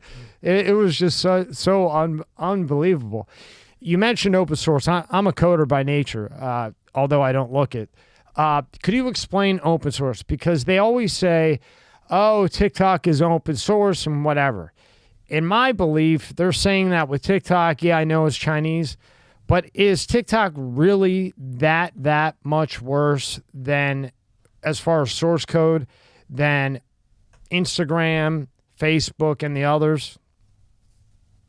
Oh, well, so open source software is software that's released under a license that allows it to be, copied and modified and redistributed. So you can have, one person takes someone's program, they, add functionality to it, they can release it.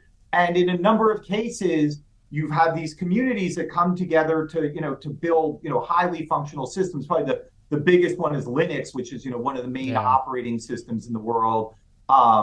You have, Firefox and Chrome are open source. But now back when, I started coding, you had software which kind of lived on computers. There was no sense that, there was no idea of these giant systems in the cloud. So now the idea that, I actually know absolutely nothing about the code behind TikTok, so I can't really comment on that. But I can say that with a system like that, you could be running a whole bunch of open source components internally. It doesn't really make it meaningfully open source in the sense that somebody else could take your system, because, you own it all in the cloud.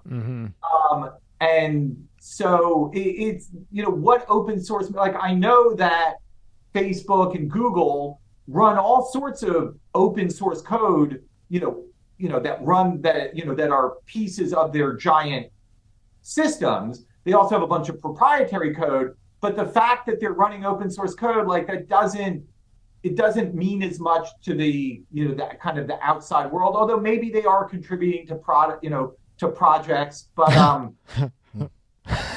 Sure. So, yeah, I'm sure they are. Now, another question. Back then, how could LimeWire handle that kind of traffic? Yeah. Because you could look at the bottom sometimes, and I mean, that was heavy traffic for that time period. That's the beauty of peer-to-peer systems. We were not we were not running servers. The only servers that we had were the ones that were just like downloading the client software itself. That client software would be one person connected to another person who connected to another one.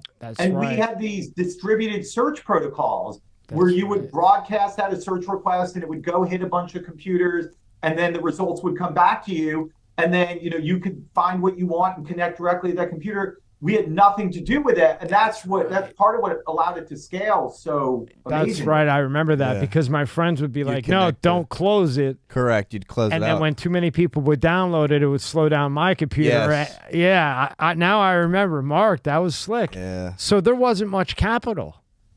No. Holy hell. You hit the jackpot on that, buddy. Yeah. Well, I did until the giant lawsuit from the record industry where I ended up having to give it all back. Right. Yeah. I was trying to, avoid that one, but then that kind of happened. Yeah. So, how did that go down? The hard way that our legal system is, heavily biased towards copyright holders. Oh, did it? Yeah. Because you could have we have this world where, you have, all of these, mega stars, which are worth, hundreds of millions of dollars. And, you have kids out there who are taking the money that, that they, make working at the pizza parlor and using that to, buy this music. Whereas we could have an alternative system where, and that's sort of what the potential that LimeWire showed, which is also why they had to shut that down. Like, wait, we can have a system where everyone gets all the music they want. And it doesn't have to be a giant corporate system. Like there is a different way. Right. But you know what, Mark, though? We had Stephen Machado in last night. Big, huge producer. Genesis, Phil Collins. I mean, you name it, everyone. But if LimeWire would have stayed, let's just say they wouldn't have done what they did. We downloaded. But at that time, we were still into having the album cover and the paper. So maybe you would download a couple songs, and then go but if it was really good, you would still go get the album because you wanted to show off that you have the album. Now you have Spotify, which you can have for free and stream, listen to anything you want, Apple, everything else. Now, and now they're going nuts with the streaming. A part of me, when I think about it, I think because we still went out and bought the full thing if it was good. Now they're just streaming for free and not buying anything, and they make money on tour. Well, now though, in my opinion, and now though you got like YouTube, they have the NFL ticket, the package, yeah, and it's like $350. So like I'm like fuck that, and hopefully the government, no one's watching this, but you have like your Amazon Fire Stick, and there's some apps that you can download and get the NFL ticket, and you're paying $10. So it's, I guess the LimeWire would be considered to that nowadays. What they have with the Amazon Fire Stick, where you can download these apps because you're just getting charged out the ass. Yeah, I mean, with all of these things do end up getting complicated, But you do see in the U.S. all of the rules are skewed towards maximizing corporate profit. Yeah. The fact that someone would say like, you look at how many people out there, who are struggling working class people, so that, paying $300 or whatever it costs because they actually want to watch football, where, you look at who's making that money. It's giant corporations and, even a lot of these, again, I got no problem with athletes making money, but it's not exactly equitable. Mm-hmm. And at no point is anyone saying like, let's find a balance here. It's all about maximizing profits. Same thing, the drug industry, just maximize profits. And education, it's sad, like, the education system has become predatory because it's about, maximizing the amount of money. Just that is both the strength and the weakness of America. If you want to start a company, you can make $1 trillion company because the system is all set up to be designed to maximize corporate profits. But we really lost any sense of balance. And I think that is because you just have, decades and literally hundreds of years. This goes back to Standard Oil and all of that stuff where, the government has been systematically corrupted by these corporate interests, and we've lost the balance. I've started a company, I've started several companies. Like I've made good money. I got, I think that there is a lot about the American system that gives people incentives to start companies, deploy capital, all sorts of things like that, create jobs, innovate. It's the most amazing thing about America. But we've also lost the balance that, at some point you get all of these monopolies or pseudo monopolies or regulatory monopolies, and no one says like, okay, well, yeah, we gave you a patent, but that's a, artificial monopoly. Yeah. You can only charge a reasonable amount for that. You're still going to make a very nice profit, but, the CEO of the company is only going to be worth $10 million as opposed to $10 billion. Like, we just have lost sense of proportion. And there's this, kind of philosophical worship of markets that, again, it's, a lot of these ideas are supported by the class of people who make all the money. And, we've lost the balance, and we need to do a better job there. When did you know with LimeWire? When was that point when you said to yourself and your team, "Whoa, this is really getting big"? And then, if you could take us through how it went a little sour. You got a sour lime. You got a really, really good lime with your Corona.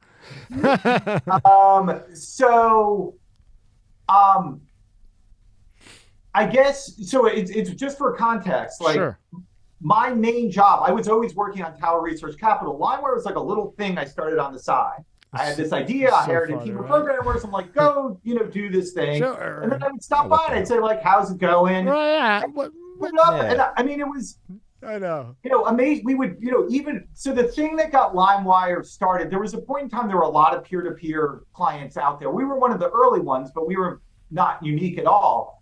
But we were written in Java, which worked across all the different software platforms, and it was the only one that worked on a Mac. So, like, we immediately owned the market for the Macs. And, and it grew. And I mean, again, the numbers were huge. And this is one of the things that was just a little surreal through the whole process, that it's me and a team of programmers sitting in an office, and, we're looking at, the download numbers, and it's, you see hundreds of thousands, millions, tens of millions. Like, at no point can you even, like, psychologically, you just can't process even what that means. And so, my personal experience was always just me being within an office with like a handful of people looking at these numbers that almost like were just surreal. And so, it just took off, and it was, doing great, and the company was growing and all of that. And I was, kind of philosophically, I was into open source. I kind of believed in free speech and, some libertarian ideas. And I thought, like, okay, we are building a piece of software that allows two people to share files. And that's just a form of free speech. You have, file that says something, you want to give it to a neighbor. I'm like, it's a printing press. It's literally a digital printing press. I'm like, freedom of the press. We don't put out any content. We don't run any servers. We're not running this. We just make basically the rules for how these printing presses connect to each other. I'm like, that's protected by the First Amendment. Like, I know the First Amendment. This was like my naive, like, engineer interpretation of the Constitution. I then learned over time, like, there's all this stuff that's copyright law, and, that you basically have this system of law where, like, kind of, one, it's incredibly biased towards big corporations, and two, judges can kind of, I don't want to quite say they do what they want, but there's, all sorts of laws all over the place, and they can, kind of pick and choose. And if you go up there and just say, like, First Amendment, this is a First Amendment thing, that's not how the system works. And I learned that the hard way. and so there was a point in time where, we were sued, we were involved in litigation, but I was also at the same time talking to the record companies. And I had deals with 3 of the 4 major record companies. I had deals with Sony, EMI, and Warner to basically transform LimeWire into like a Spotify-like paid subscription service.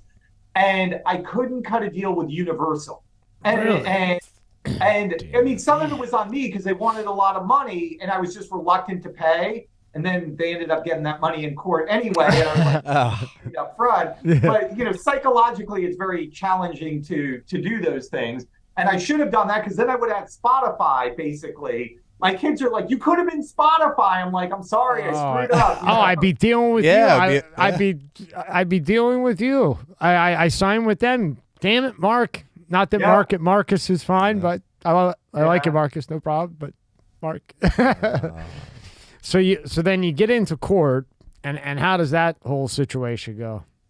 So, so I'm in court. There's a trial and all of that, and basically we ended up settling like while the trial was going on, because I think that's what it takes to get both parties in. There's a lot of posturing, and I was like constantly working on the side to try and cut this deal, and but I could never get it done, and so then we settled and closed down LimeWire, and the whole thing went away, and it was a tragedy for mankind. It was.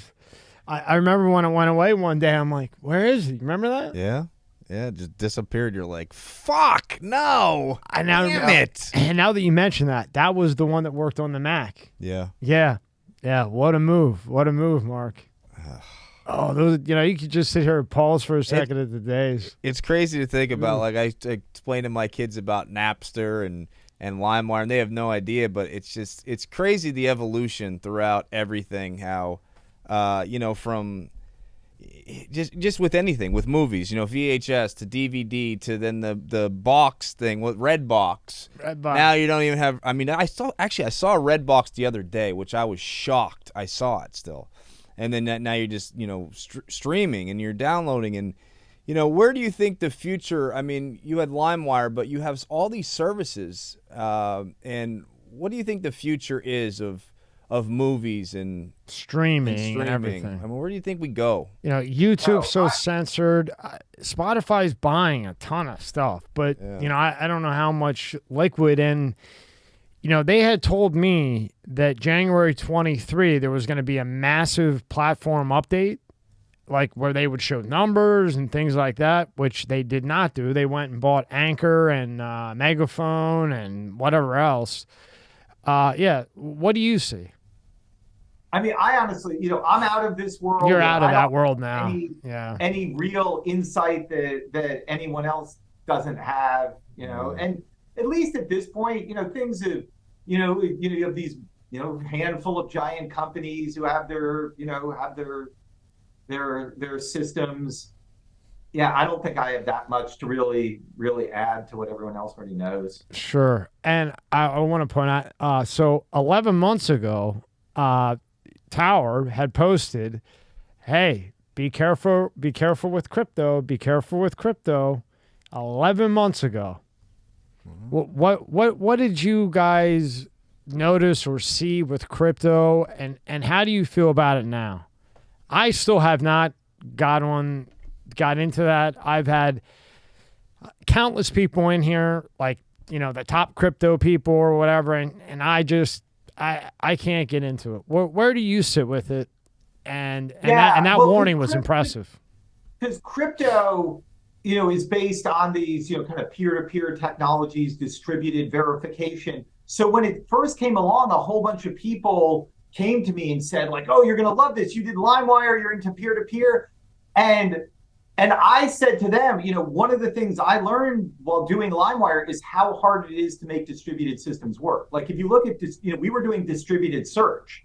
Well, Google was doing centralized search, and you kind of see which one won there. Yeah. And so I was originally dismissive of a lot of the crypto things. And I have emails from like 2011 where people like, you got to check out this Bitcoin thing. And I'm like, it's stupid. I literally have those emails. That's like, me. Oh, God. That's me. That's me. Should have done it then, though. Yeah, I should have done it.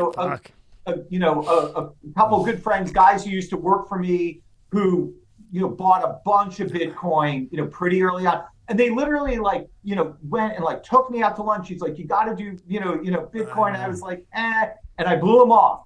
I could have made myself a lot of money. Me too. I went to thing lunch and my didn't- friend now he has a $17 million house. He's like, buy it now. I'm like, I'm not buying something I can't see. And this is a moron. A moron. Right in the I beginning. mean, the biggest moron. I just hung out with him to laugh. And he's got a $17 million house with another $10 million in the bank. Yeah. Good for him. Good for him. So, so the thing I didn't see is the need that there is for this, digital means of exchange. I mean, because you see that, there's the existing financial system does not inspire confidence. I mean, they're printing money all over the place. I mean, I don't even know how large is the U.S. deficit now. I know 30 trillion, 40 trillion. I mean, it's so much money. You can't, it doesn't seem realistic that it would ever be paid off. I mean, it strikes me the only thing that happens, inflation is inevitable. It's just a question of when. And the same, it's not just the US, it's, Japan, it's Europe, all of these financial systems, I think fiat money is of dubious value everywhere. And so the idea that you have this digital asset that's easy to move around, that is sort of independent of government control, because you also, one of the things you saw during the pandemic is how these same scumbags that want to censor everything want to do that. They want to weaponize the financial system. They want to, if you don't say the right thing, your bank account is closed. You can't wire money. You're deplatformed. You can't get money from your podcasts or whatever. I mean, you certainly have people who want, who are thinking about implementing plans like that. And I really love the libertarian ethos behind Bitcoin and a bunch of crypto that says no, we have a system that is, independent of government control. And so I think I really like that aspect of crypto. But then there is so much of it. I mean, again, it's the greatest business in the world. You're just printing money and selling. I mean, it's just here's a new token, and everyone's like, sure, I'll buy it. I saw the bubble. And it was, I spent the whole time being like, this is a bubble, this is a bubble, this is a bubble. So there is something that's valid in terms of having that need for the digital asset, but there was so much just, bullshit piled on top of it. But crypto is real. It's still around. At Tower, we trade it. I mean, and there, it seems like it is part of the financial ecosystem now. And, we kind of, it's interesting to see that you have a lot of governments that hate crypto. They want to control everything. They want their central bank digital currencies. The idea that you have this, that people are going to look at them and be like, you know what, you guys are a bunch of corrupt politicians and you're not trustworthy. And I would rather have this independent currency than what you're offering. That's a tremendous threat to them. And you can see them attacking it. And it's a little hard to know how things are going to play out. But that's, kind of the state of the world. Why do you think the government hasn't cracked down more on it? I think that, first of all, governments are slow to react to things. And they didn't really know what to do. It's this new thing. You're a government bureaucracy. And they, but now you see in the past, year or two, and also there was just a lot of scams in the crypto market. Yeah. And, Sam Bankman-Fried and, all of that. I think part of the reason they didn't crack down for a while is that he was, trying to bribe them and, and it was, you had a bunch of people saying, this is the future. And, you have a bunch of bureaucrats who are like, well, I don't want to be against the future, but, but now so I think it just took them and they didn't quite know what to do. And, again, how do you crack down on Bitcoin? Nobody is running it. It's this decentralized blockchain. It's not in any country. If you shut down a node, it doesn't matter. It's not clear how they actually do that. So I think they're slowly kind of grinding forward, learning how to get their hands on various pieces of the system. And they're still doing that. And, it's not clear how it's gonna play out, really. And again, financial regulation, does make sense because there are a lot of people who were scammed by crypto. Right. I mean, that being said, if you bought, some NFT or Dogecoin or whatever, it's on you. Right. And as long as people aren't complaining, like, I bought it, I wanted to get rich quick, but I actually got poor quick. Like, okay, like as long as you're not complaining, I believe in, freedom to make your own financial decisions. You can make bad financial decisions, just don't come crying at the end of the day. Right. Yeah. So, I think everybody should have a choice, like me and you, we said no, they said yeah, but that was our choice. I said no, they said yeah. A lot of other people said yeah and got crushed, and I didn't, but a lot of people said yeah, and they're very, very, very well off early on. I just had a problem with it because you didn't know who ran it. And I always had an instinct that Putin was behind it, although I don't think Putin is like this. I never heard. I don't think so. No, that was just my, just from talking But it's fascinating because it really does seem like a bunch of computer geeks were behind it. Like a bunch of, sort of libertarian or anarchist computer geeks because I do see the dream of a system that's, kind of independent of government control. The blockchain. And as much as I can see the appeal of that dream, I also do think that there are parts of it that, the people who are anarchists who say there's not supposed to be any government. I'm like, I get it. Like there's all sorts of bad things about government, but, have you ever seen what's happened when there's absolutely no government? Like that's that's no paradise either. And, everyone who has those ideas, unfortunately, it seems like whoever is better at organizing ends up winning. And so these idealistic schemes where everyone's going to be free tend not to work out that well. Yeah. Yeah. I do like the blockchain though. I think that's interesting to me. The blockchain. Well, you want to know the best application of blockchain technology that I have seen is it's not a money thing, it's not a cryptocurrency thing, but it's a digital rights and privacy thing. So I believe it's Lithuania, it could be Latvia, or no, it's Estonia, I think, or one of those countries. Mm-hmm. They actually have for weird reasons, they have like a very digitally advanced government. It's a small country. And they have like a digital record system. Like in the US, there's no central digital record. There's no central ID. They have this system. So the government has records on its people. And again, you can certainly see the danger with those records. The NSA, the FBI, the CIA, everyone's spying on you, all of this stuff. But what they do is they wrap that stuff with blockchain. So, let's say you have your tax records or your health records. If somebody in their equivalent of the IRS wants to access that, they have to go through this blockchain layer. And so each individual can see who in the government accessed which of their information.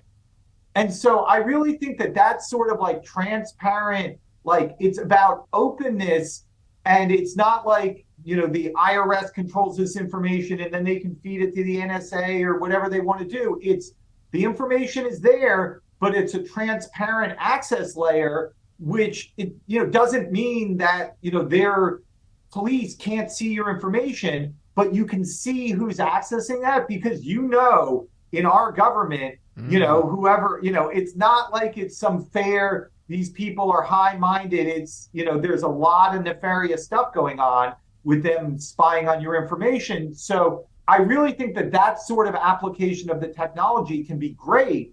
And because it's decentralized, there are multiple different servers, no one agency or person can say, I can see this, or, you need to have like multiple different independent verification servers permissioning that, which again makes it much harder for scumbags in the system to abuse things. Let me ask you this, and it might be far out there because of the way it's built, but it's just something that popped in my head. Would it be possible to run an election on the blockchain and narrow it to the U.S.? Because then you would be able to you would be able to then make sure it's fair if you could somehow do that, or that's impossible. No, there are people. There's a whole little, kind of blockchain election research thing, So, and I actually think that makes, or pieces of that idea make a lot of sense, because you don't want to give any one person, computer, whatever it is, control over anything. Like, by having this distributed verification system. Right. You want it fair and where everything's even, and whoever works harder and has a better message and proves it, there's nothing popping in to give more ads or this or that. It would be on the blockchain, and if anybody pops in, from what I understand, you would know. This episode is brought to you by Fiji. More than just water. This is not just rock. It's ancient volcanic rock that filters tropical rain, giving it double the electrolytes and its signature soft, smooth taste. It's not just water, it's Fiji water. Yeah, I mean, so there are definitely, ways to build systems that, that leverage these technology. Because I'm actually a big fan of, I'm not even necessarily just blockchain, but just openness and transparency with our election systems. Because one of the threads of corruption that I spent a bunch of time studying was election rigging, which is, again, there is a long history of election rigging in our country. I've read it all too. It goes back to. I believe, really, Mark. I've read through. In the 20s they were doing it. When. Even before that, 1800s, all sorts of political machines, but now you have like a modern computerized version of that. Right. And absolutely in 2000, I don't know if you know this story, in 2004, where it was Bush versus Kerry. And the election ended up being quite close. And the state of Ohio made the difference there. And so what you had in Ohio, you had a highly partisan Republican Secretary of State in charge of the election apparatus. And he gave a contract to this company called Smartech, which was a Republican technology consulting firm. They ran the website for, I don't know if you remember these guys, the Swiftboat Veterans for Truth. They ran the email servers for the RNC. They were like, hardcore Republican technology guys. Yeah. They also were running the backup servers for the state of Ohio that counted the election. Right. So then at 11:30 at night on election day, they sent home the election officials, and they failed over the computer system to Smartech, which was running a server in Tennessee, which then just really kind of completely manufactured the votes and reported them back. However, they straight up steal of the election. And this was part of the Karl Rove Koch brothers network. Over time, the scumbags changed. Yeah. But this is also, Bush, Rove, so this was a straight up steal of the election by the Republicans. And a bunch of people, said things. Bobby Kennedy Jr. wrote a great article in Rolling Stone. he was saying it right there. And then you saw the mainstream media, the New York Times, they all beat on him. No, you're a crazy conspiracy theorist. None of this. And, and then they did, investigations. They found all sorts of impropriety. They know in details, this server connected to all of this, it's the same omerta today. The press will not talk about this. Oh no, you'll cause doubt about the integrity of our elections. Yeah, you should have doubt. Every system somewhere, you name the state, there is some scumbag there that is trying to game the system. And a lot of these big tech companies, you look at their investors in them, they, Hard Civic happened to be bought by Bain Capital, which had Mitt Romney. The way you become a power player, there was, what's this guy? He was from Kansas, I believe. Was that he formed, I'm going to get it right, ES&S or Sequoia, one of these big companies. He starts off he builds the election technology, puts it in his state, and then has a surprise election outcome and becomes a senator. And then that technology gets like taken over and spread across the country. Yeah. And I mean, so we still have a lot of really corrupt systems. Any of these touchscreen systems, you need hand-coded paper ballots. They are the foundation. And then you need to, have them counted. And again, right now, they have these systems, you have these scanners, you feed in a stack of ballots, it goes scan, scan, scan, scan, scan. And then who knows how those things counted? Some are honest, some are not. You need to have, audit systems. And there's actually an organization which I've been supporting called called Voting Works. That is like an open source tech company that's building, transparent vote counting technology and voting technology.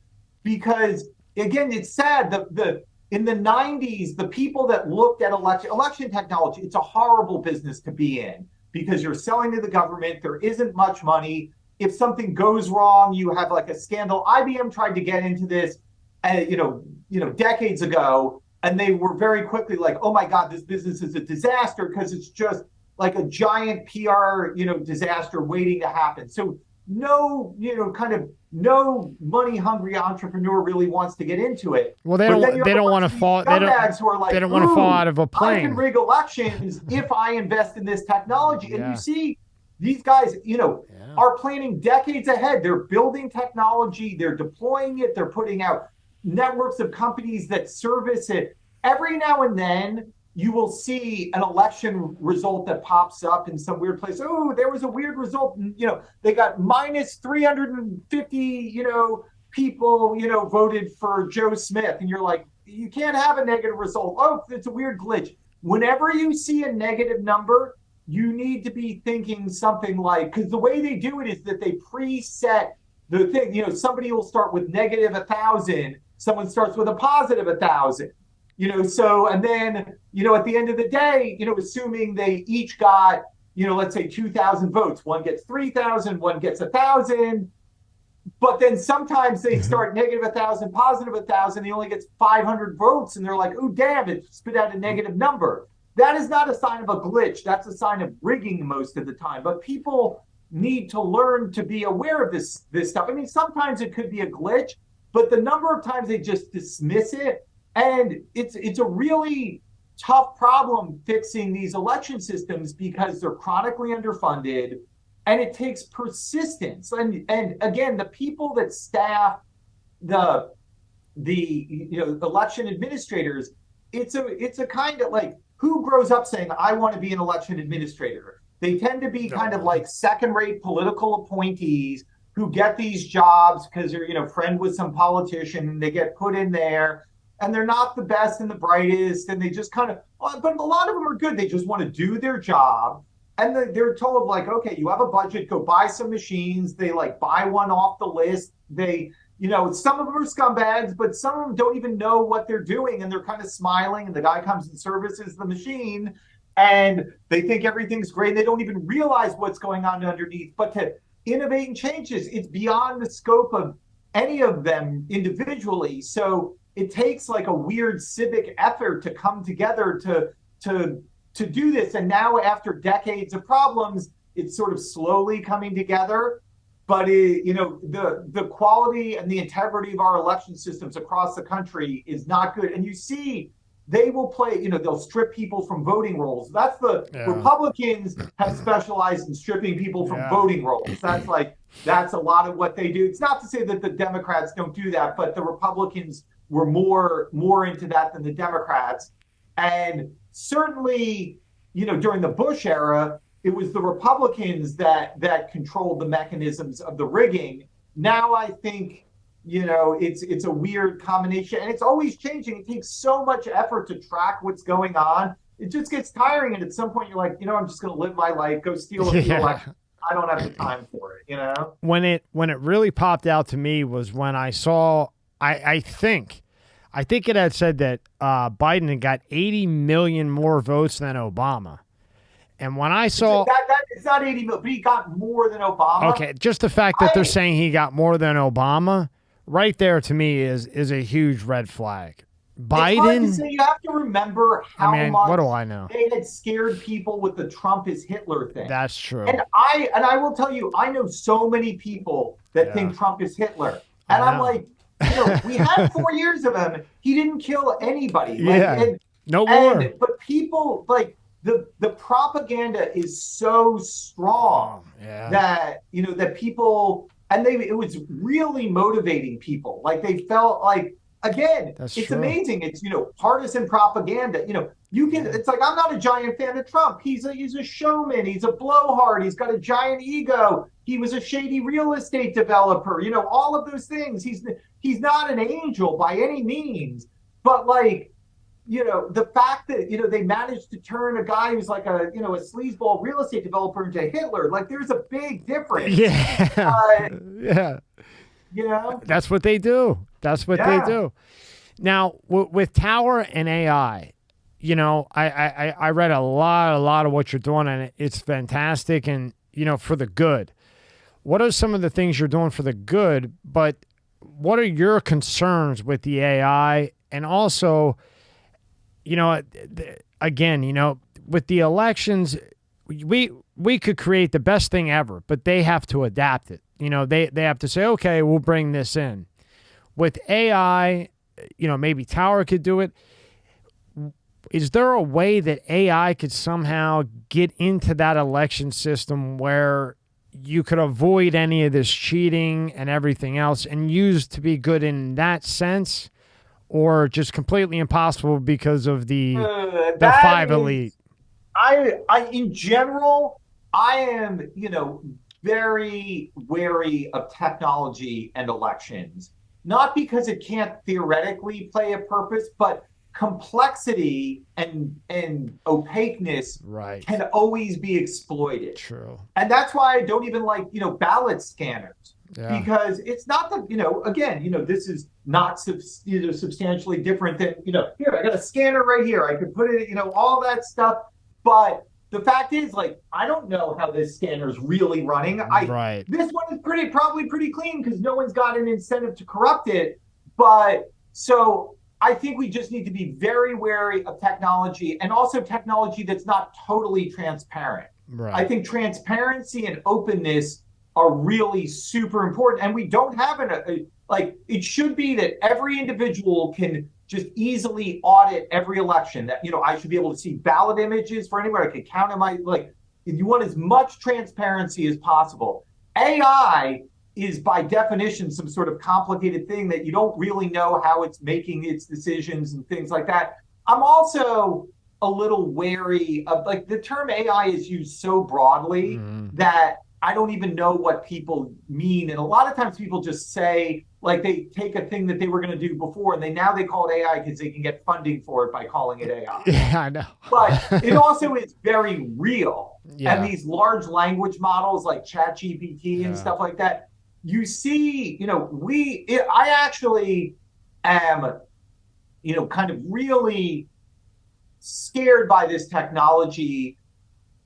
Again, it's got a lot of good things about it, and I'm generally an optimistic person, but I think that what you're going to see, over the past couple hundred years, we've had machines replace people for jobs that involve strength. It used to be that if you were extra strong and really good at digging ditches, you could be a better ditch digger. Now, you want to use a backhoe or a bulldozer or whatever, and it doesn't matter how strong you are, like, you're not making a big difference anymore. Right. And we've seen over the past, 100 years or so that manual jobs have gotten automated or, replaced. And there's, all sorts of classes of Americans, and not just Americans around the world, whether, you were, miners or, assembly line workers or all of these things, which used to be these very, reliable blue collar jobs, have now all,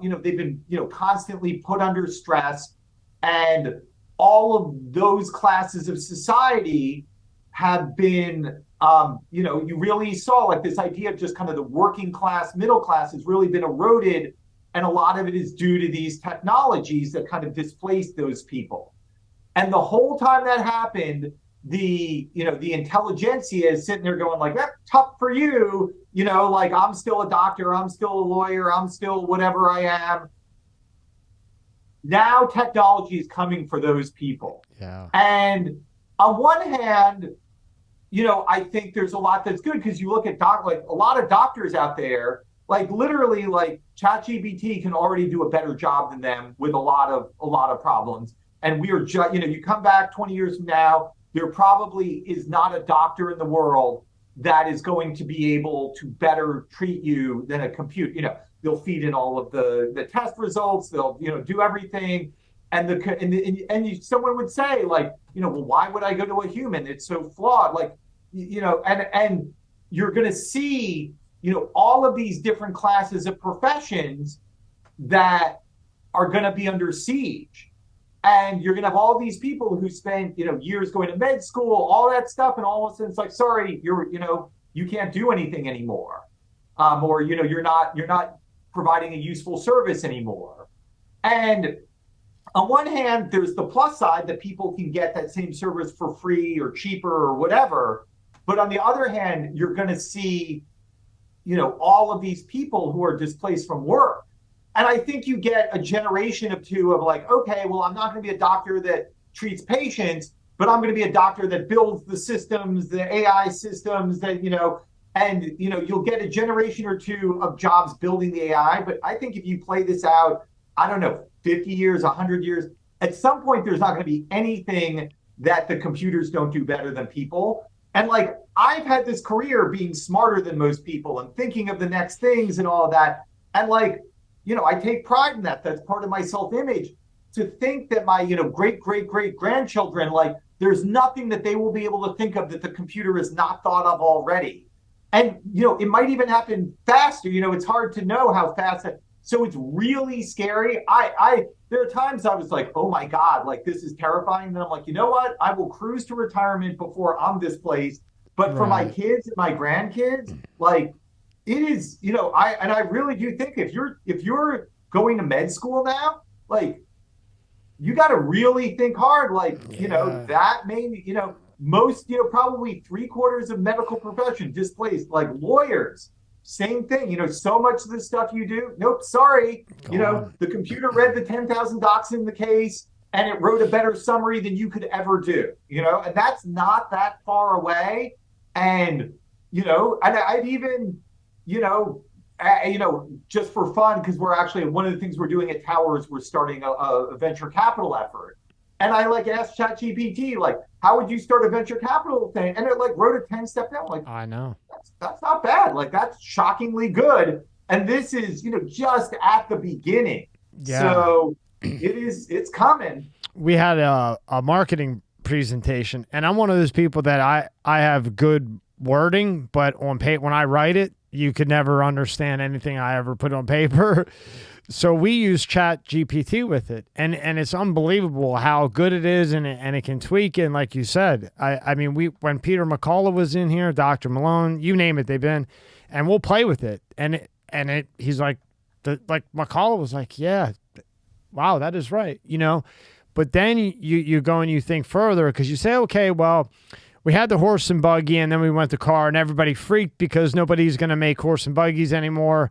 Then they shifted to cars. So you try to be positive, and you say, okay, well, AI, like you said, everybody just uses AI so loosely, but you build something that takes away jobs, basically, a robot or of some sort.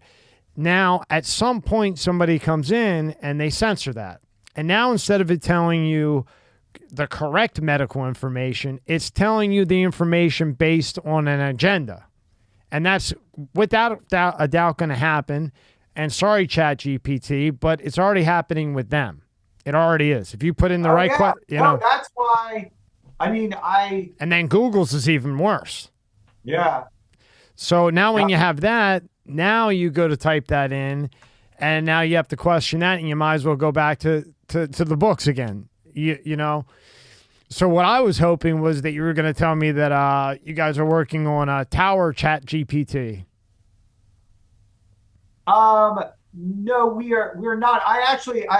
there is a thing that I am thinking about starting that's sort of related to this that we're just getting going, but I don't. Sure. Sorry, I'm not going to disclose it. It's a little too early stage, but maybe I can come back in a couple of years and maybe there'll be something to show for it. Oh, I'll hunt you down. Don't worry, I'll hunt you down. But that's my. But I'll even say this: if there is a good programmer, if you're a programmer who is like libertarian oriented or medical freedom oriented, if you want to get in contact with me, we're looking to build a team of people to work on a system like that. So that'll give you a little bit of an idea there. That's a good hint. And then I'll get you on any type of plane you want, and I'm sure you don't want to, and coming in person. Where are you located? Palm Beach Island. So if you come, right here's the beach is right here. You could just walk out the door to the beach. Kind of appealing from New York for a day or two, But yeah, that's the concern with that. And I went on your LinkedIn and I saw you posted some jobs there, huh? Quantum intern, quantum full-time. What's all up the sleeve there with Tower? Oh, with Tower, we're growing quite a bit. Congratulations. We're because we're a company, we're almost 1,200 people. Probably 3/4 of them are programmers or engineers or mathematicians. So, we're a very, very, quantitative technology oriented firm, and we are growing. And, it's always very challenging hiring program. The market for talent out there is incredibly tight. If you are a talented computer programmer, you have, dozens, hundreds of companies competing for you. And we're in the business of trying to be smarter than every other guy in the financial markets. So, we're really looking for the best and the brightest, and it's, so is everybody. So it's very, very challenging to hire people these days. Yeah. And how do you go about that? When a guy, a person like you with experience, history, when you go to hire somebody, what do you look for? Because it's not always the guy with the big degree. Sometimes it's just the guy with no degree that is just a monster hands-on. Yeah. So, it really, depends a lot on the job.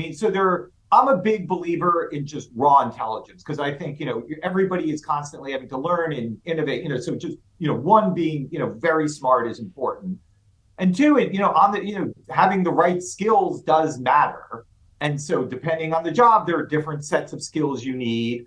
There are some of them that, there are some jobs where, you really have to have very specific knowledge in certain areas. And there are some that are more general. But, we have, we're always, we do on-campus hiring. We work with networks of recruiters. We're constantly trying to look for people all over. It's, we have a big recruiting team inside of Tower that are, constantly hiring people. And I always like to bring up again, big companies that you're quiet about the charitable things that you do, because they mean something. And it was the Wall Street rides for autism. Does that ring a bell? No, but again, I probably wasn't involved in that. Oh, okay. It's funny because we do a little bit of charitable stuff at Tower, but I actually try and keep Tower pretty apolitical. And I actually don't think companies are really supposed to be like, I think, companies, like, we're there to make money, basically. Yeah. And I personally, again, like, I take the money that I make and I give I'm the #1 funder of the Livable Streets movement, probably in the country. No, you are. And I'm, you are a significant funder of the medical freedom movement. Mm-hmm. I'm working with Children's Health Defense on a program that we're calling Reform Pharma, which is all about, fundamentally reforming our pharmaceutical system and the deep corruption that you and I'm sure so many of your listeners know about. Yeah, Mark, I love organizing an effort to actually do that. So I'm putting my money there. I'm putting my money into really livable streets, urban livability, because you talked about the coming of the car, which is an amazing technology in so many ways, but it's also Now it's out of control. No, it's been bad. And so, I mean, there's this fundamental lack of compatibility between what cars need and what people need. People want, places that are, want to live in places where everything is a walkable distance and human scale, and cars like big spread out things. And I live in New York, which is just overrun with traffic, even though it's a great walking city. And, having this traffic constantly abusing you is really, is really horrible. We significantly degrade our cities by completely overrunning them with cars.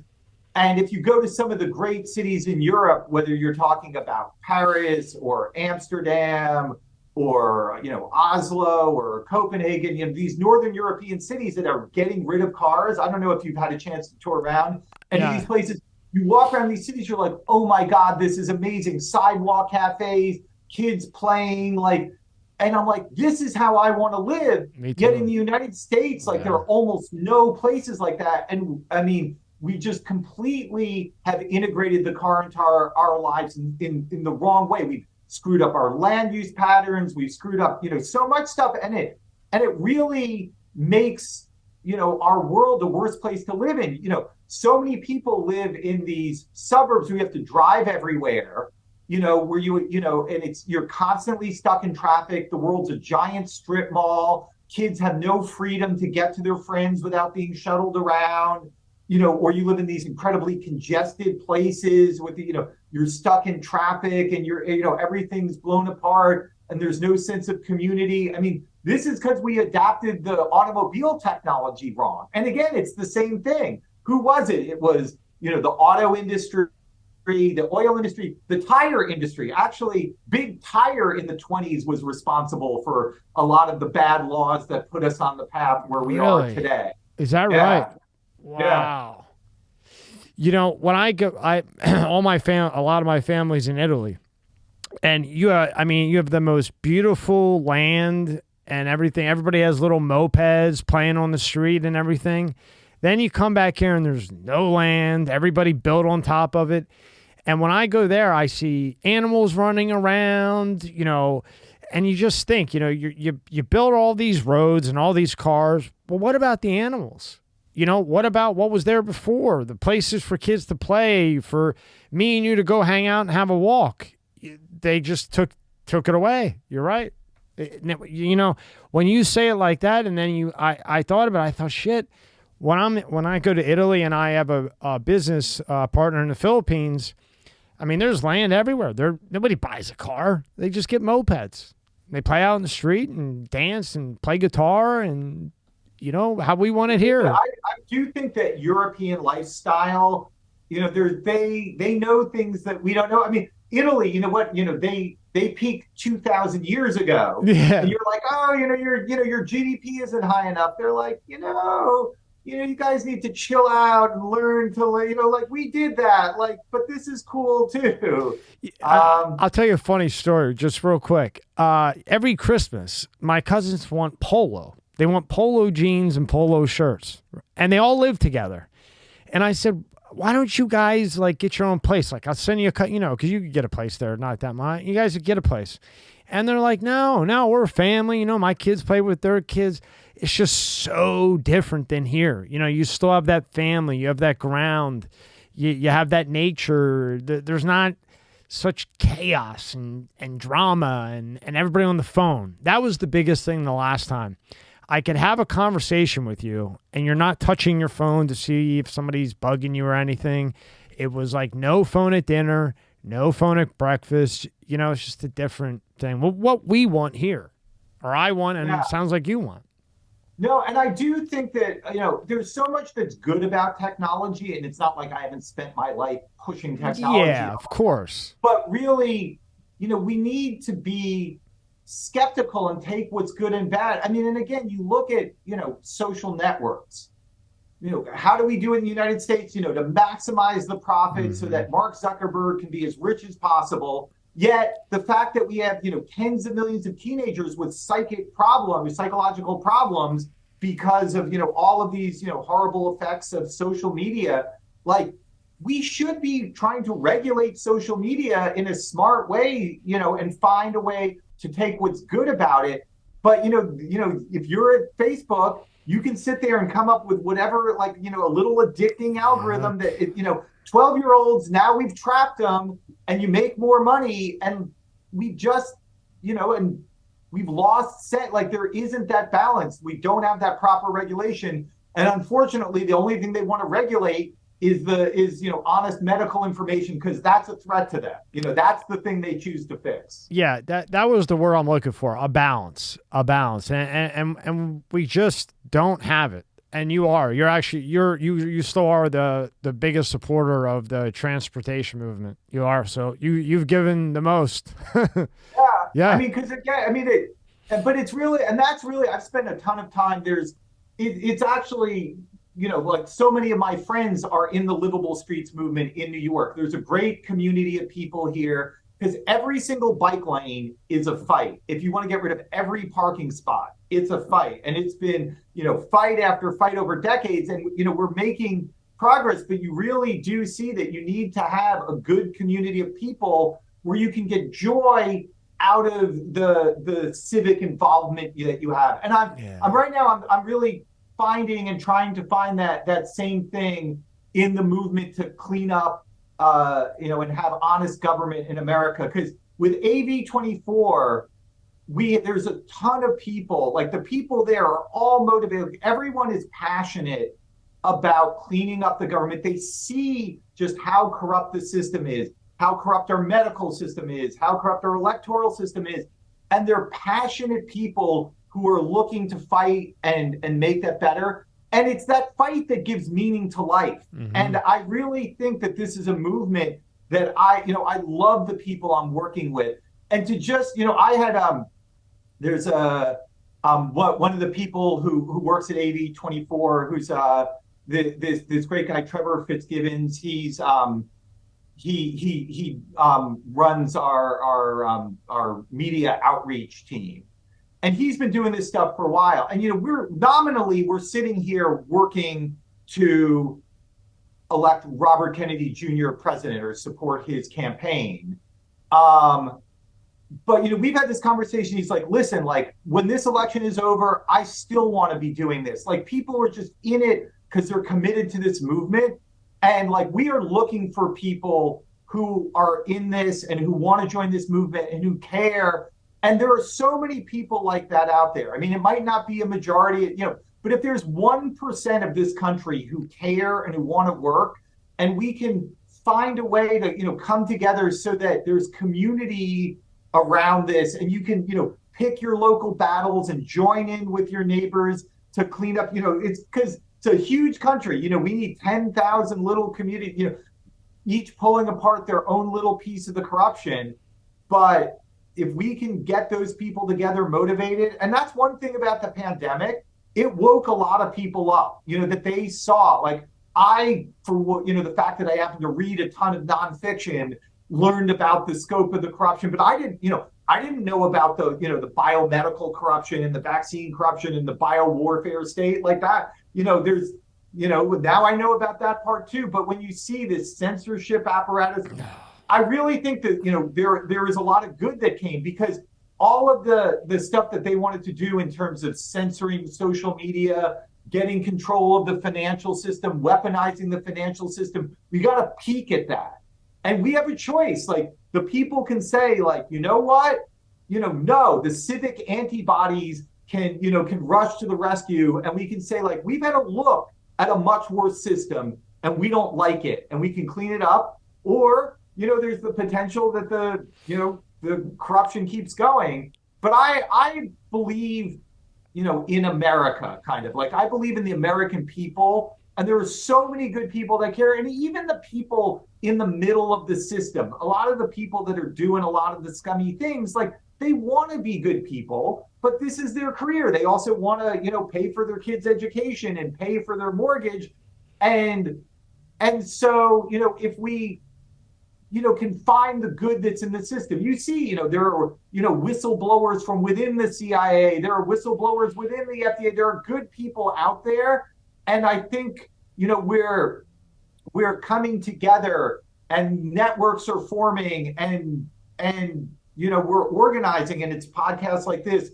People are getting information on Substack. Like there are new institutions in this country that didn't exist 5 years ago, or that were embryonic and that are now much larger. And that really makes me excited to be part of this movement that's like coming together and I really, again, like I am just so thankful that Bobby Kennedy Jr. has, been who he was and is, had the courage to run, because it's not easy. I mean, being a presidential candidate, I mean, it's a hell of a slog. I was interim campaign manager for a while. I was in there and I'm like, I was like, okay, well, I'm starting to read all these books about running campaigns.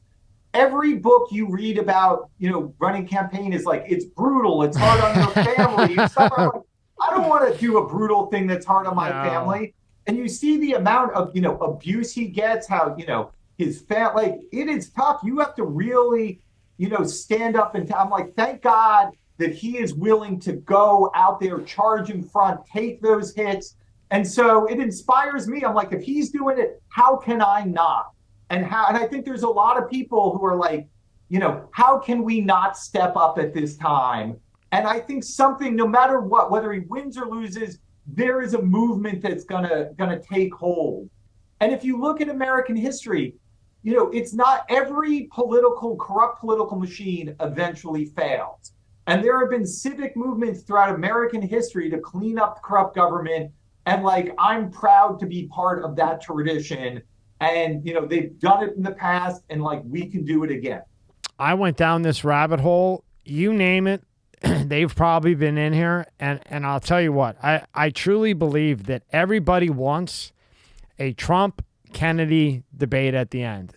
And neither of them, even Trump, has not hit Kennedy, and Kennedy has not hit Trump. I really, truly think they have a respect for each other. And I think if it was those two, I don't think it would be like Kennedy, though, whatever. I think they would debate just out of I don't think Trump would throw the craziness, and you'd have a real debate. And whether you like Trump or not, there wasn't war. People had some money. Whatever you think of Kennedy, I mean, for me, I read the Anthony Fauci, and I was like, wow.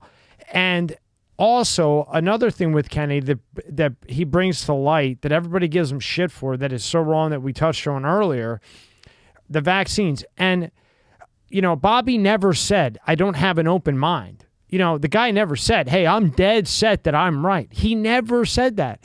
As a matter of fact, he said multiple times, that was not my intention. I was out doing something else, and these mothers were coming up to me. That shows that he's got a hell of a heart to leave what he really wanted to do with all these issues.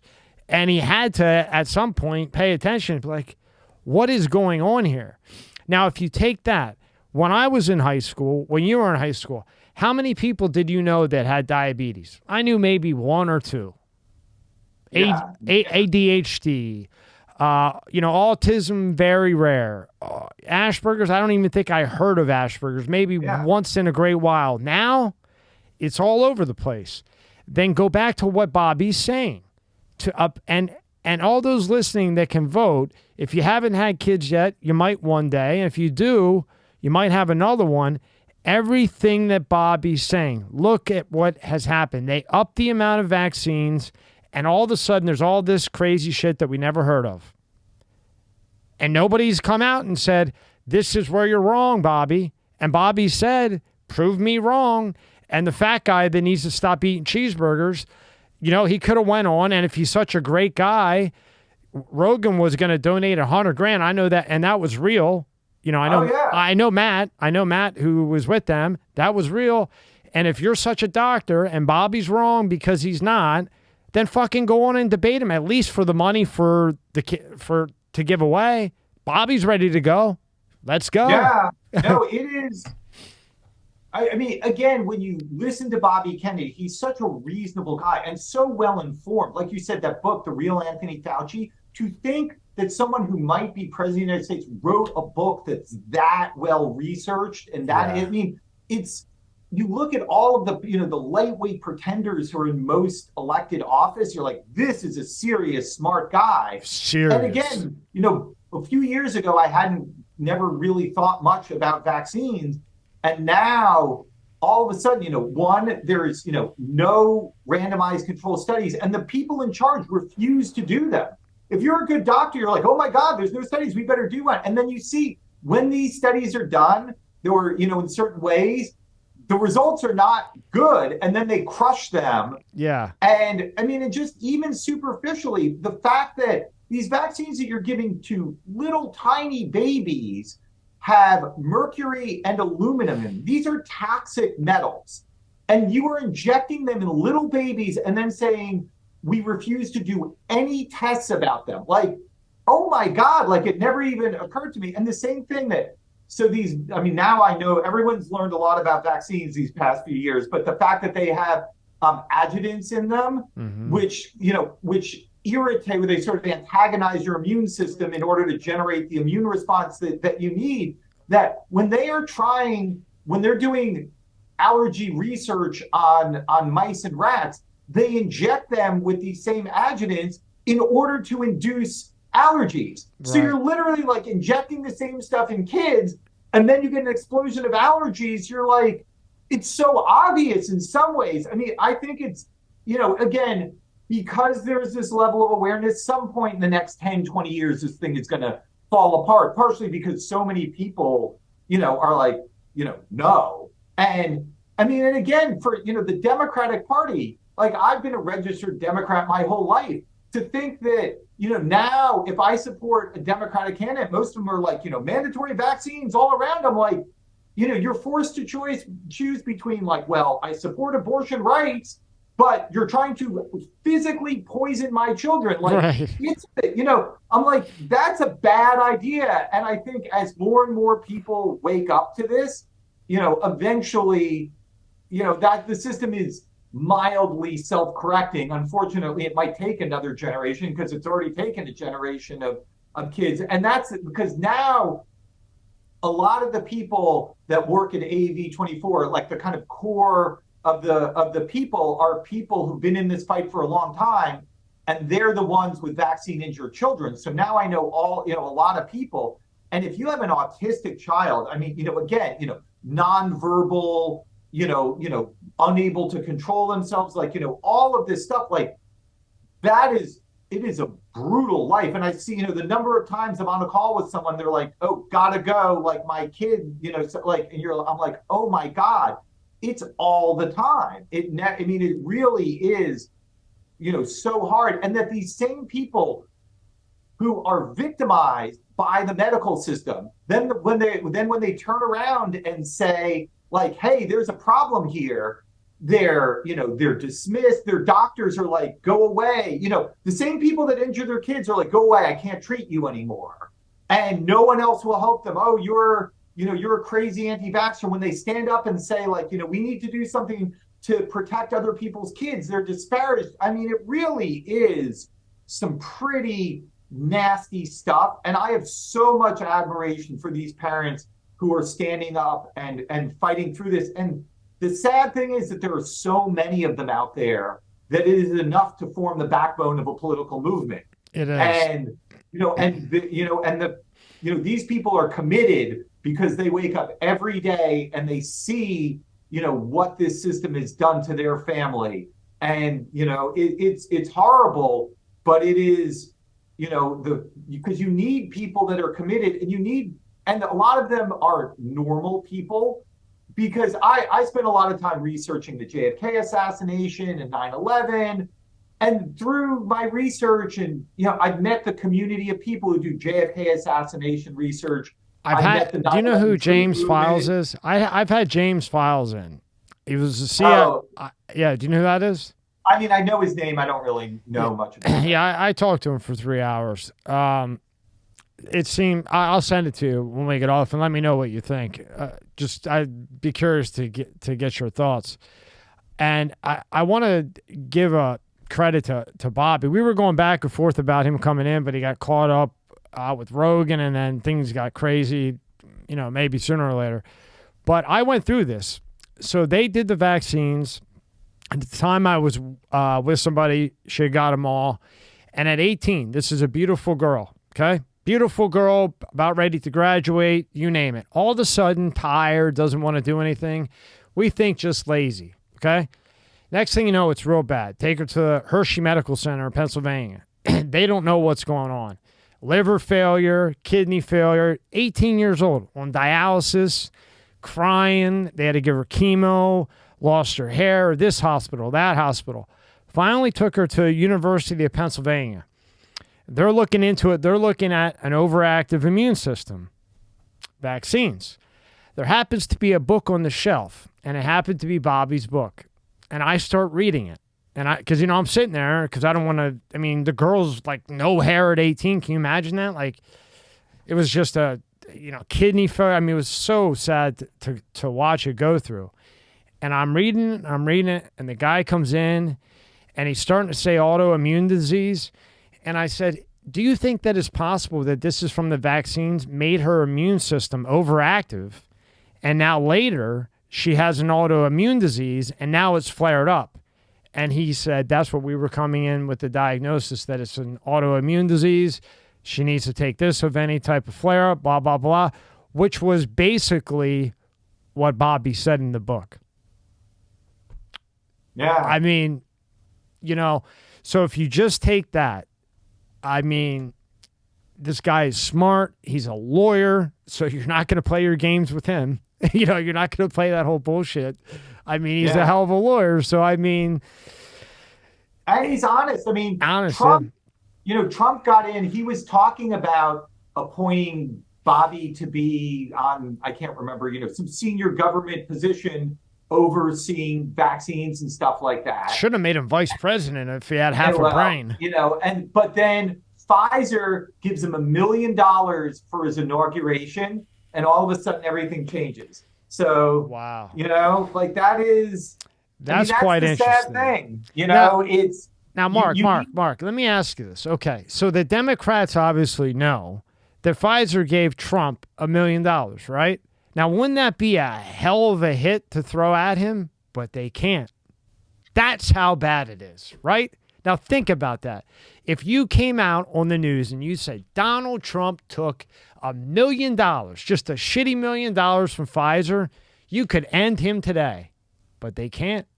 That right there, Mark, shows you how bad it is. Yep. Because they would bury him. He would be done in the ground. But they can't. I didn't know that. All I knew that was really bad with him, because there's a bunch of mom and pop pharmacies here, and I know them very well. And when he did the war on drugs, he went to everyone. Walgreens, mom and pop, it didn't matter who. And, I'm sure if I asked him, he would just bounce around in a podcast. He made every single pharmacy buy this one ID reader. And this ID reader is $7,000. And it had to be this one ID reader, card ID, ID for the war on drugs. It had to be this one and one name brand. Now, for a mom and pop pharmacy, $8,000 is a lot of money for an ID reader. He put out 42,000 mom and pop pharmacies. 42,000. Now, I understand if in business, that's fine. Great deal, man. You went around and did it. But when you're a president, you don't do things like that. Now, maybe there's more to it that I don't know, but I could go down the street here to 5 of them and they hate him on that alone. And again, I don't hate Trump at all. I like him. The country ran well when he was in. Like I said, I'd like to see a Kennedy and Trump have a fair debate and then make a choice. That's all anybody wants. That would be, or whoever comes on the end, just fair, Yeah, no. The sad thing is that the way our system is set up, honest people don't rise up. Because I know a bunch of people who are, New York City council members or stuff like that. And a lot of them are honest, hardworking, smart. Some are not. But you sort of see, if you want to rise up and become, the higher up you go, you have to cut more deals. So you can enter the system, sure, but and the higher up you go, it systematically, gets, dirtier and dirtier. I mean, if you look historically, like LBJ had his own personal hitman. How about that? Like, how about that? LBJ, that's like how, I mean, George H.W. Bush. Yeah. I mean, that guy was the greatest criminal mastermind in America. The greatest. Roger Reeves sat right across from me, a nice guy. He sold weed, whatever, okay? He's from like the hillbillies, making moonshine, and he knew how to fly a plane. What is interesting, and it's in his discovery, every state at that time to drop off weed on a plane was $5,000. Guess the 2 states that weren't, that were $50,000. Arkansas was one of them, and guess the other one? Bush and Clinton, Texas. Oh, Texas. Oh, okay. I mean, because the interesting thing, so when Clinton was governor of Arkansas, and you had the CIA drug running from, it was, kind of guns down to Central America and drugs back. Yeah. And you had, at that point in time, you had Poppy Bush, George H.W. Bush was vice president, but was basically, he was sort of in charge of the secret government, and he was running the drug trafficking operation. Right. And then he has Bill Clinton as his like local state representative. Right. And then they meet, in the presidency, and most people like are thinking they're given some choice, but it's literally like 2 people who are part of the drug trafficking operation. Oh, and interestingly enough, the guy who was the general counsel for the airline. What is America? Was it America Air? Or, no, was it Southwest? You know what I'm talking about? Yeah. It was the airline. So it's the CIA airline that's that's doing a lot of this work with William Barr, and so you have and so he was basically like the lawyer for the CIA drug trafficking. Wow. So you have like there's a good book called Compromise by this guy who was caught up in the middle of it, and he tells the story, and he had to go into hiding for quite a while. I bet he did. He correctly thought that they were going to kill him. So I've known the Clintons to have people disappear every once in a while, and the Bushes. Bush is way more serious because Poppy Bush is a motherfucker is what he is. He's a planner in the Kennedy assassination. He is Saddam. He was behind the whole thing with Saddam. I mean, all that. I actually put Poppy Bush as the mastermind behind 9/11.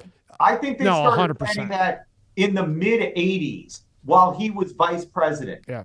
And I actually, or maybe president, vice president, I really kind of wonder what would have happened if he gotten a second term as president. Like, would they have done 9/11 back then or something like that? Or it probably took him too long to put those pieces into place. But Mark, I had, because I went down the rabbit hole, I had 5 flight attendants that day, and then I had one the next day. They were trying to fly 2 flights out of California, and one of the ladies was supposed to be the flight attendant on that flight, and she was a very nice lady, like my mom. She was Italian and very ditzy, like, okay, sure, like the buildings just got bombed. Oh, okay, I got to go to work. My mom was like that, so they picked her to be a flight attendant on these 2 flights when everything was grounded, but they were trying to get these guys out, but they had to stop them. They got caught.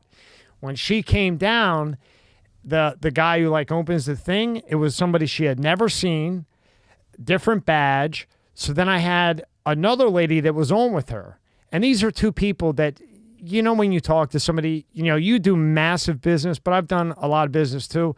I read body language, eye contact, how they act, everything, even especially in a long one.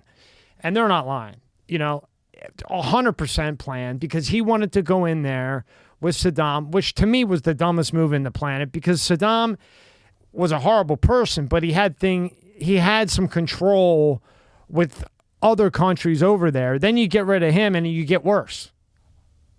But you look how much money they made. I mean, this and all the is not about a good idea. No. This is, about Halliburton making billions and Dick Cheney making billions there. Ego. And the Bush family is one of the largest investors in the Carlyle Group, which owns all these military contractors. And God knows, what's other stuff is going on. I mean, it's all about money.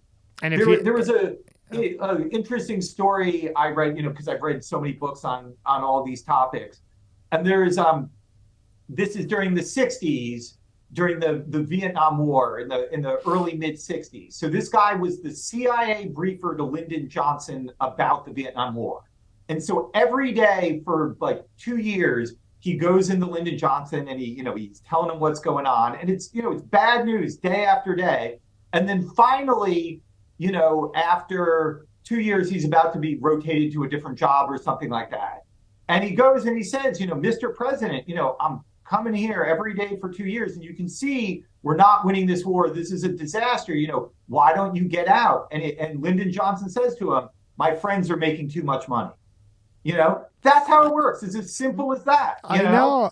It's unbelievable. I know. You see the same thing in Ukraine, right? Who's making money? And it's just like, and I mean, again, you got to give Joe Biden credit. 5 years ago, 6 years ago, and it's not like I had not heard of Ukraine, but did you think of Ukraine? No. I wouldn't think Ukraine. I wouldn't do big. Joe Biden is ahead of the curve enough that he's in there taking bribes from Ukraine, and then surprise, surprise, there's a war there. Geez. That's a war that we should have nothing to do with, that, we're falling apart, and we're just, I don't know, sending $6 billion over. Oh, accounting error. Now, if that was Trump, I mean, that would have been the end of the world. If that was anybody not with the agenda, I mean, that would solidify their impeachment and jail time and everything else. So what does Tower have in the future that you can tell me? So we're in the computerized trading business. Mm-hmm. So we build automated trading systems. So we process data feeds from all of these different exchanges. We integrate data, all these different data sets related to financial markets. And we build very smart, very fast trading systems. So a lot of what we're working on is developing new trading strategies, different styles of trading, integrating, new data sets and, trading new markets, things like that. It's really very, it's in the weeds about how financial markets work and, how statistical arbitrage trading works and how these various different trading strategies works. But that's the business that we're in. And last thing, and then I'd love to have you back on and learn more about all the trading and the viewers and the listeners, because that's really interesting. When you look at everything as a whole that you're doing, the main thing I would think right now would be Bobby Kennedy. That's your focus. Yeah, that's where I'm spending my time. That's where 75% of my time is going these days. Right. So what can we do? The viewers, the listeners, us, what can we do to help? What can we do to help? Well, so first of all, we are looking for, volunteers, supporters, people to work for AV24, American Values 2024. If anyone wants to email me, it's mark@AmericanValues2024.org. You're going to regret that. Tower-research.com. So just email me. We're looking for, people to do, there's so many different, different things you can read. We put up a Substack publication, the Kennedy Beacon. So go subscribe to the Kennedy Beacon. And, there's all sorts of different ways to, support Bobby, but, get connected and get active. We are trying to run campaigns that are focused at, the specific mechanisms of corruption. We're targeting the DNC, we're targeting the mainstream media, we're targeting these censorship operations. And it's going to take people to do all of that. If there's a topic that you care about, please get involved yourself or, talk to us, because we're really trying.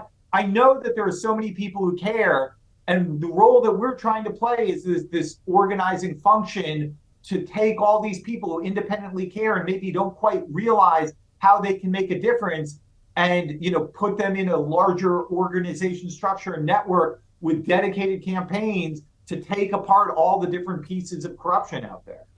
And then those who say, I want to volunteer, but I'm just a nobody. What am I going to do to make a difference? What do you say to them?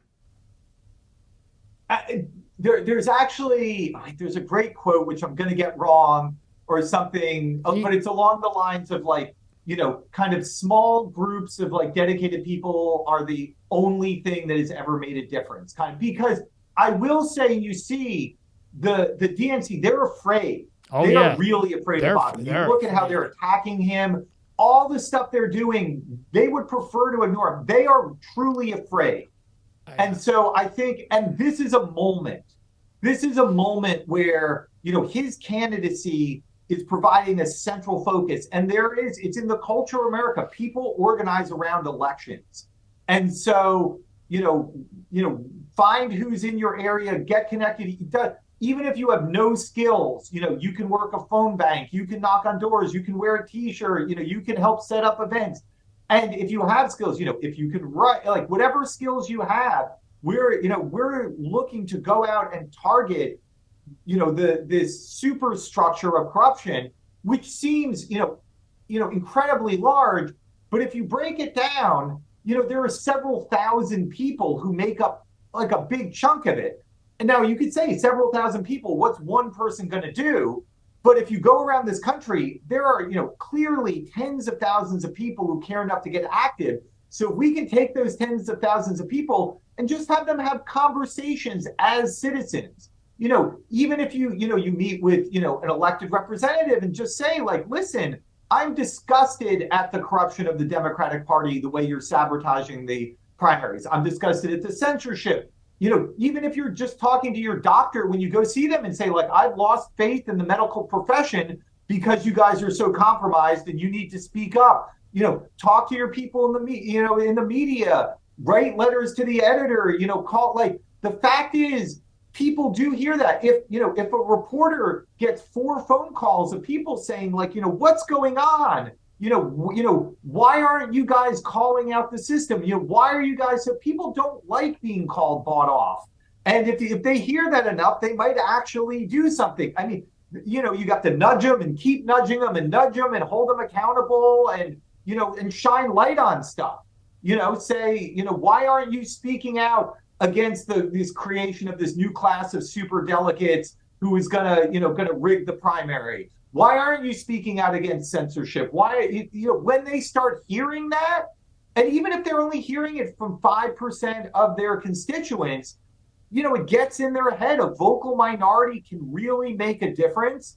And there are enough people that care. There are enough people who've woken up, and we just have to, they don't want the people to have hope. Mm-hmm. That's the thing. As long as everyone is dispirited. I mean, and I will say, it's not like I haven't been working to, try and fight for, better pedestrian space in New York and all that sort of stuff. But on the national level, I'm like, what am I going to do?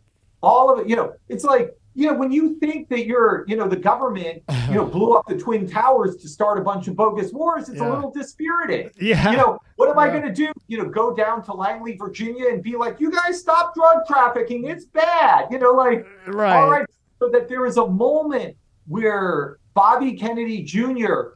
running is a catalyst for everybody who's just known that the system is screwed to step. This is the time to get off your butt and make a difference, because there is a movement that's coming together.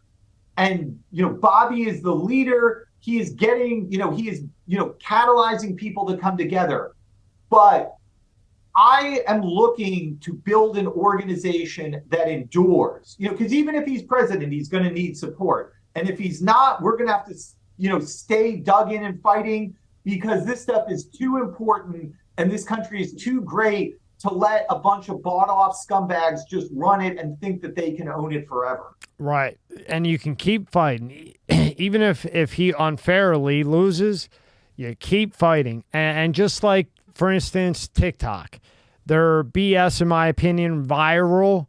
I believe from what I read on their code, they randomize and they go, boom, 1 million views to you and 50,000 likes. Now, that's that one person that says, hey, I'm going to go with the pack. I'm going to put it on the Bobby Kennedy. That's one person. Now, the person down the street says, why do you have that shirt on? You know, that guy's this, that guy's that. And he goes, no, because of Bobby Kennedy, my kid doesn't have any issues or whatever. And then the guy goes home. Hey, you're right. And he puts it on. And then the next person on. Just like the person that went viral. They go and tell Rob, hey, Rob, I went viral with 1 million views. And Rob goes, well, I want to have 1 million views too. Now he gets on TikTok and his friends. So that one person just like that can make the difference, along with what you said as well. Absolutely. I mean, just one thing, if you support Robert Kennedy Jr., tweet your support, post on Instagram, post on TikTok, just say, I support him, wear that t-shirt. Like, that matters so people see it, because you could see they're trying to run this narrative that, Bobby Kennedy Jr. is just another MAGA supporter, and, it's disreputable if you support him, but when people, and I will tell you, in New York City, people are, they're, the ones in the DNC media bubble, they don't, it's disreputable, how could you support a person like that? He's a horrible anti-vaxxer. He wants all of, he's a crazy conspiracy theorist. And a lot of people buy that when they see people saying, this is an honest guy, he inspires me, we need an honest outsider to clean up this government. I'm proud to wear the t-shirt. I can imagine an honest government, under Robert Kennedy Jr. If people just say that, it can get in there. And again, you couldn't have a weaker opponent than Joe Biden. I mean, the guy has visible signs of dementia. I mean, it is, in some ways, he's the perfect emblem of our system. He is the complete, bought off, just face of the system.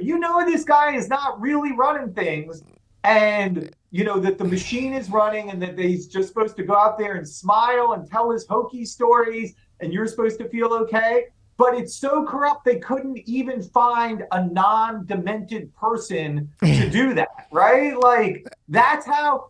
I mean, that is also partially why we will eventually win. That the weird laws of corruption make them inefficient in their own ways. And they got a demented person running the mic that keeps it hot, because you keep hearing them say, am I done? Am I done? Yeah, your puppet master told you you're done now. I mean, how many times? I mean, I would have fired that. I would have put that mic guy in jail 1,300 times if I was running that. Like, turn the effing mic off, buddy. This guy's burying himself. We keep crawling him out, and then what's her name has to go up there and answer things. I mean, who the hell would want that job? Press secretary. Oh man, I get chills just can you imagine that job? Someone's like, can you imagine you have to go up there and be like, no, he's totally fine and totally honest. You have to say that like over and over. It's gotta wear on your soul to have that. But they age, But one last thing, who was a monster though?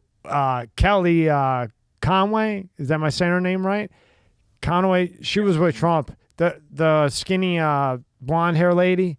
She came prepared. She was ready. But I mean, it's got to take 20 years off your life on that. All right, Mark, man. It's an honor to meet you. I used LimeWire a gazillion times.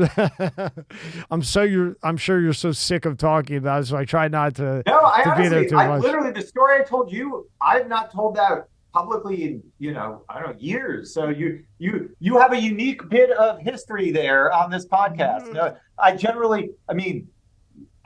don't, now because I'm involved in AB24, I'm starting to do more media. For the most part, I wasn't talking to anybody. So I got the story. I appreciate your time so much. And I hope you come back on in a month or two, and let's go through it again and keep pumping.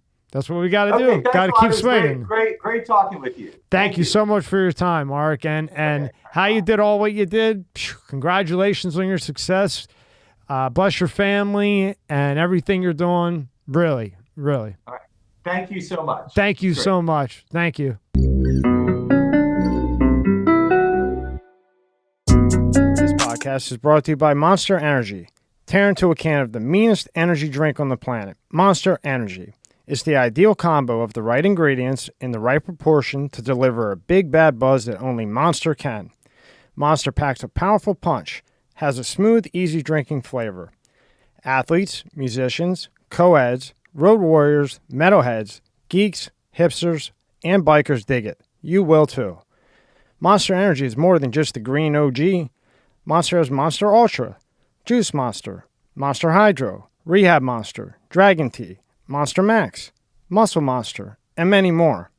Buy on Amazon, buy on Walmart, or go to monsterenergy.com and believe me, you'll find a place.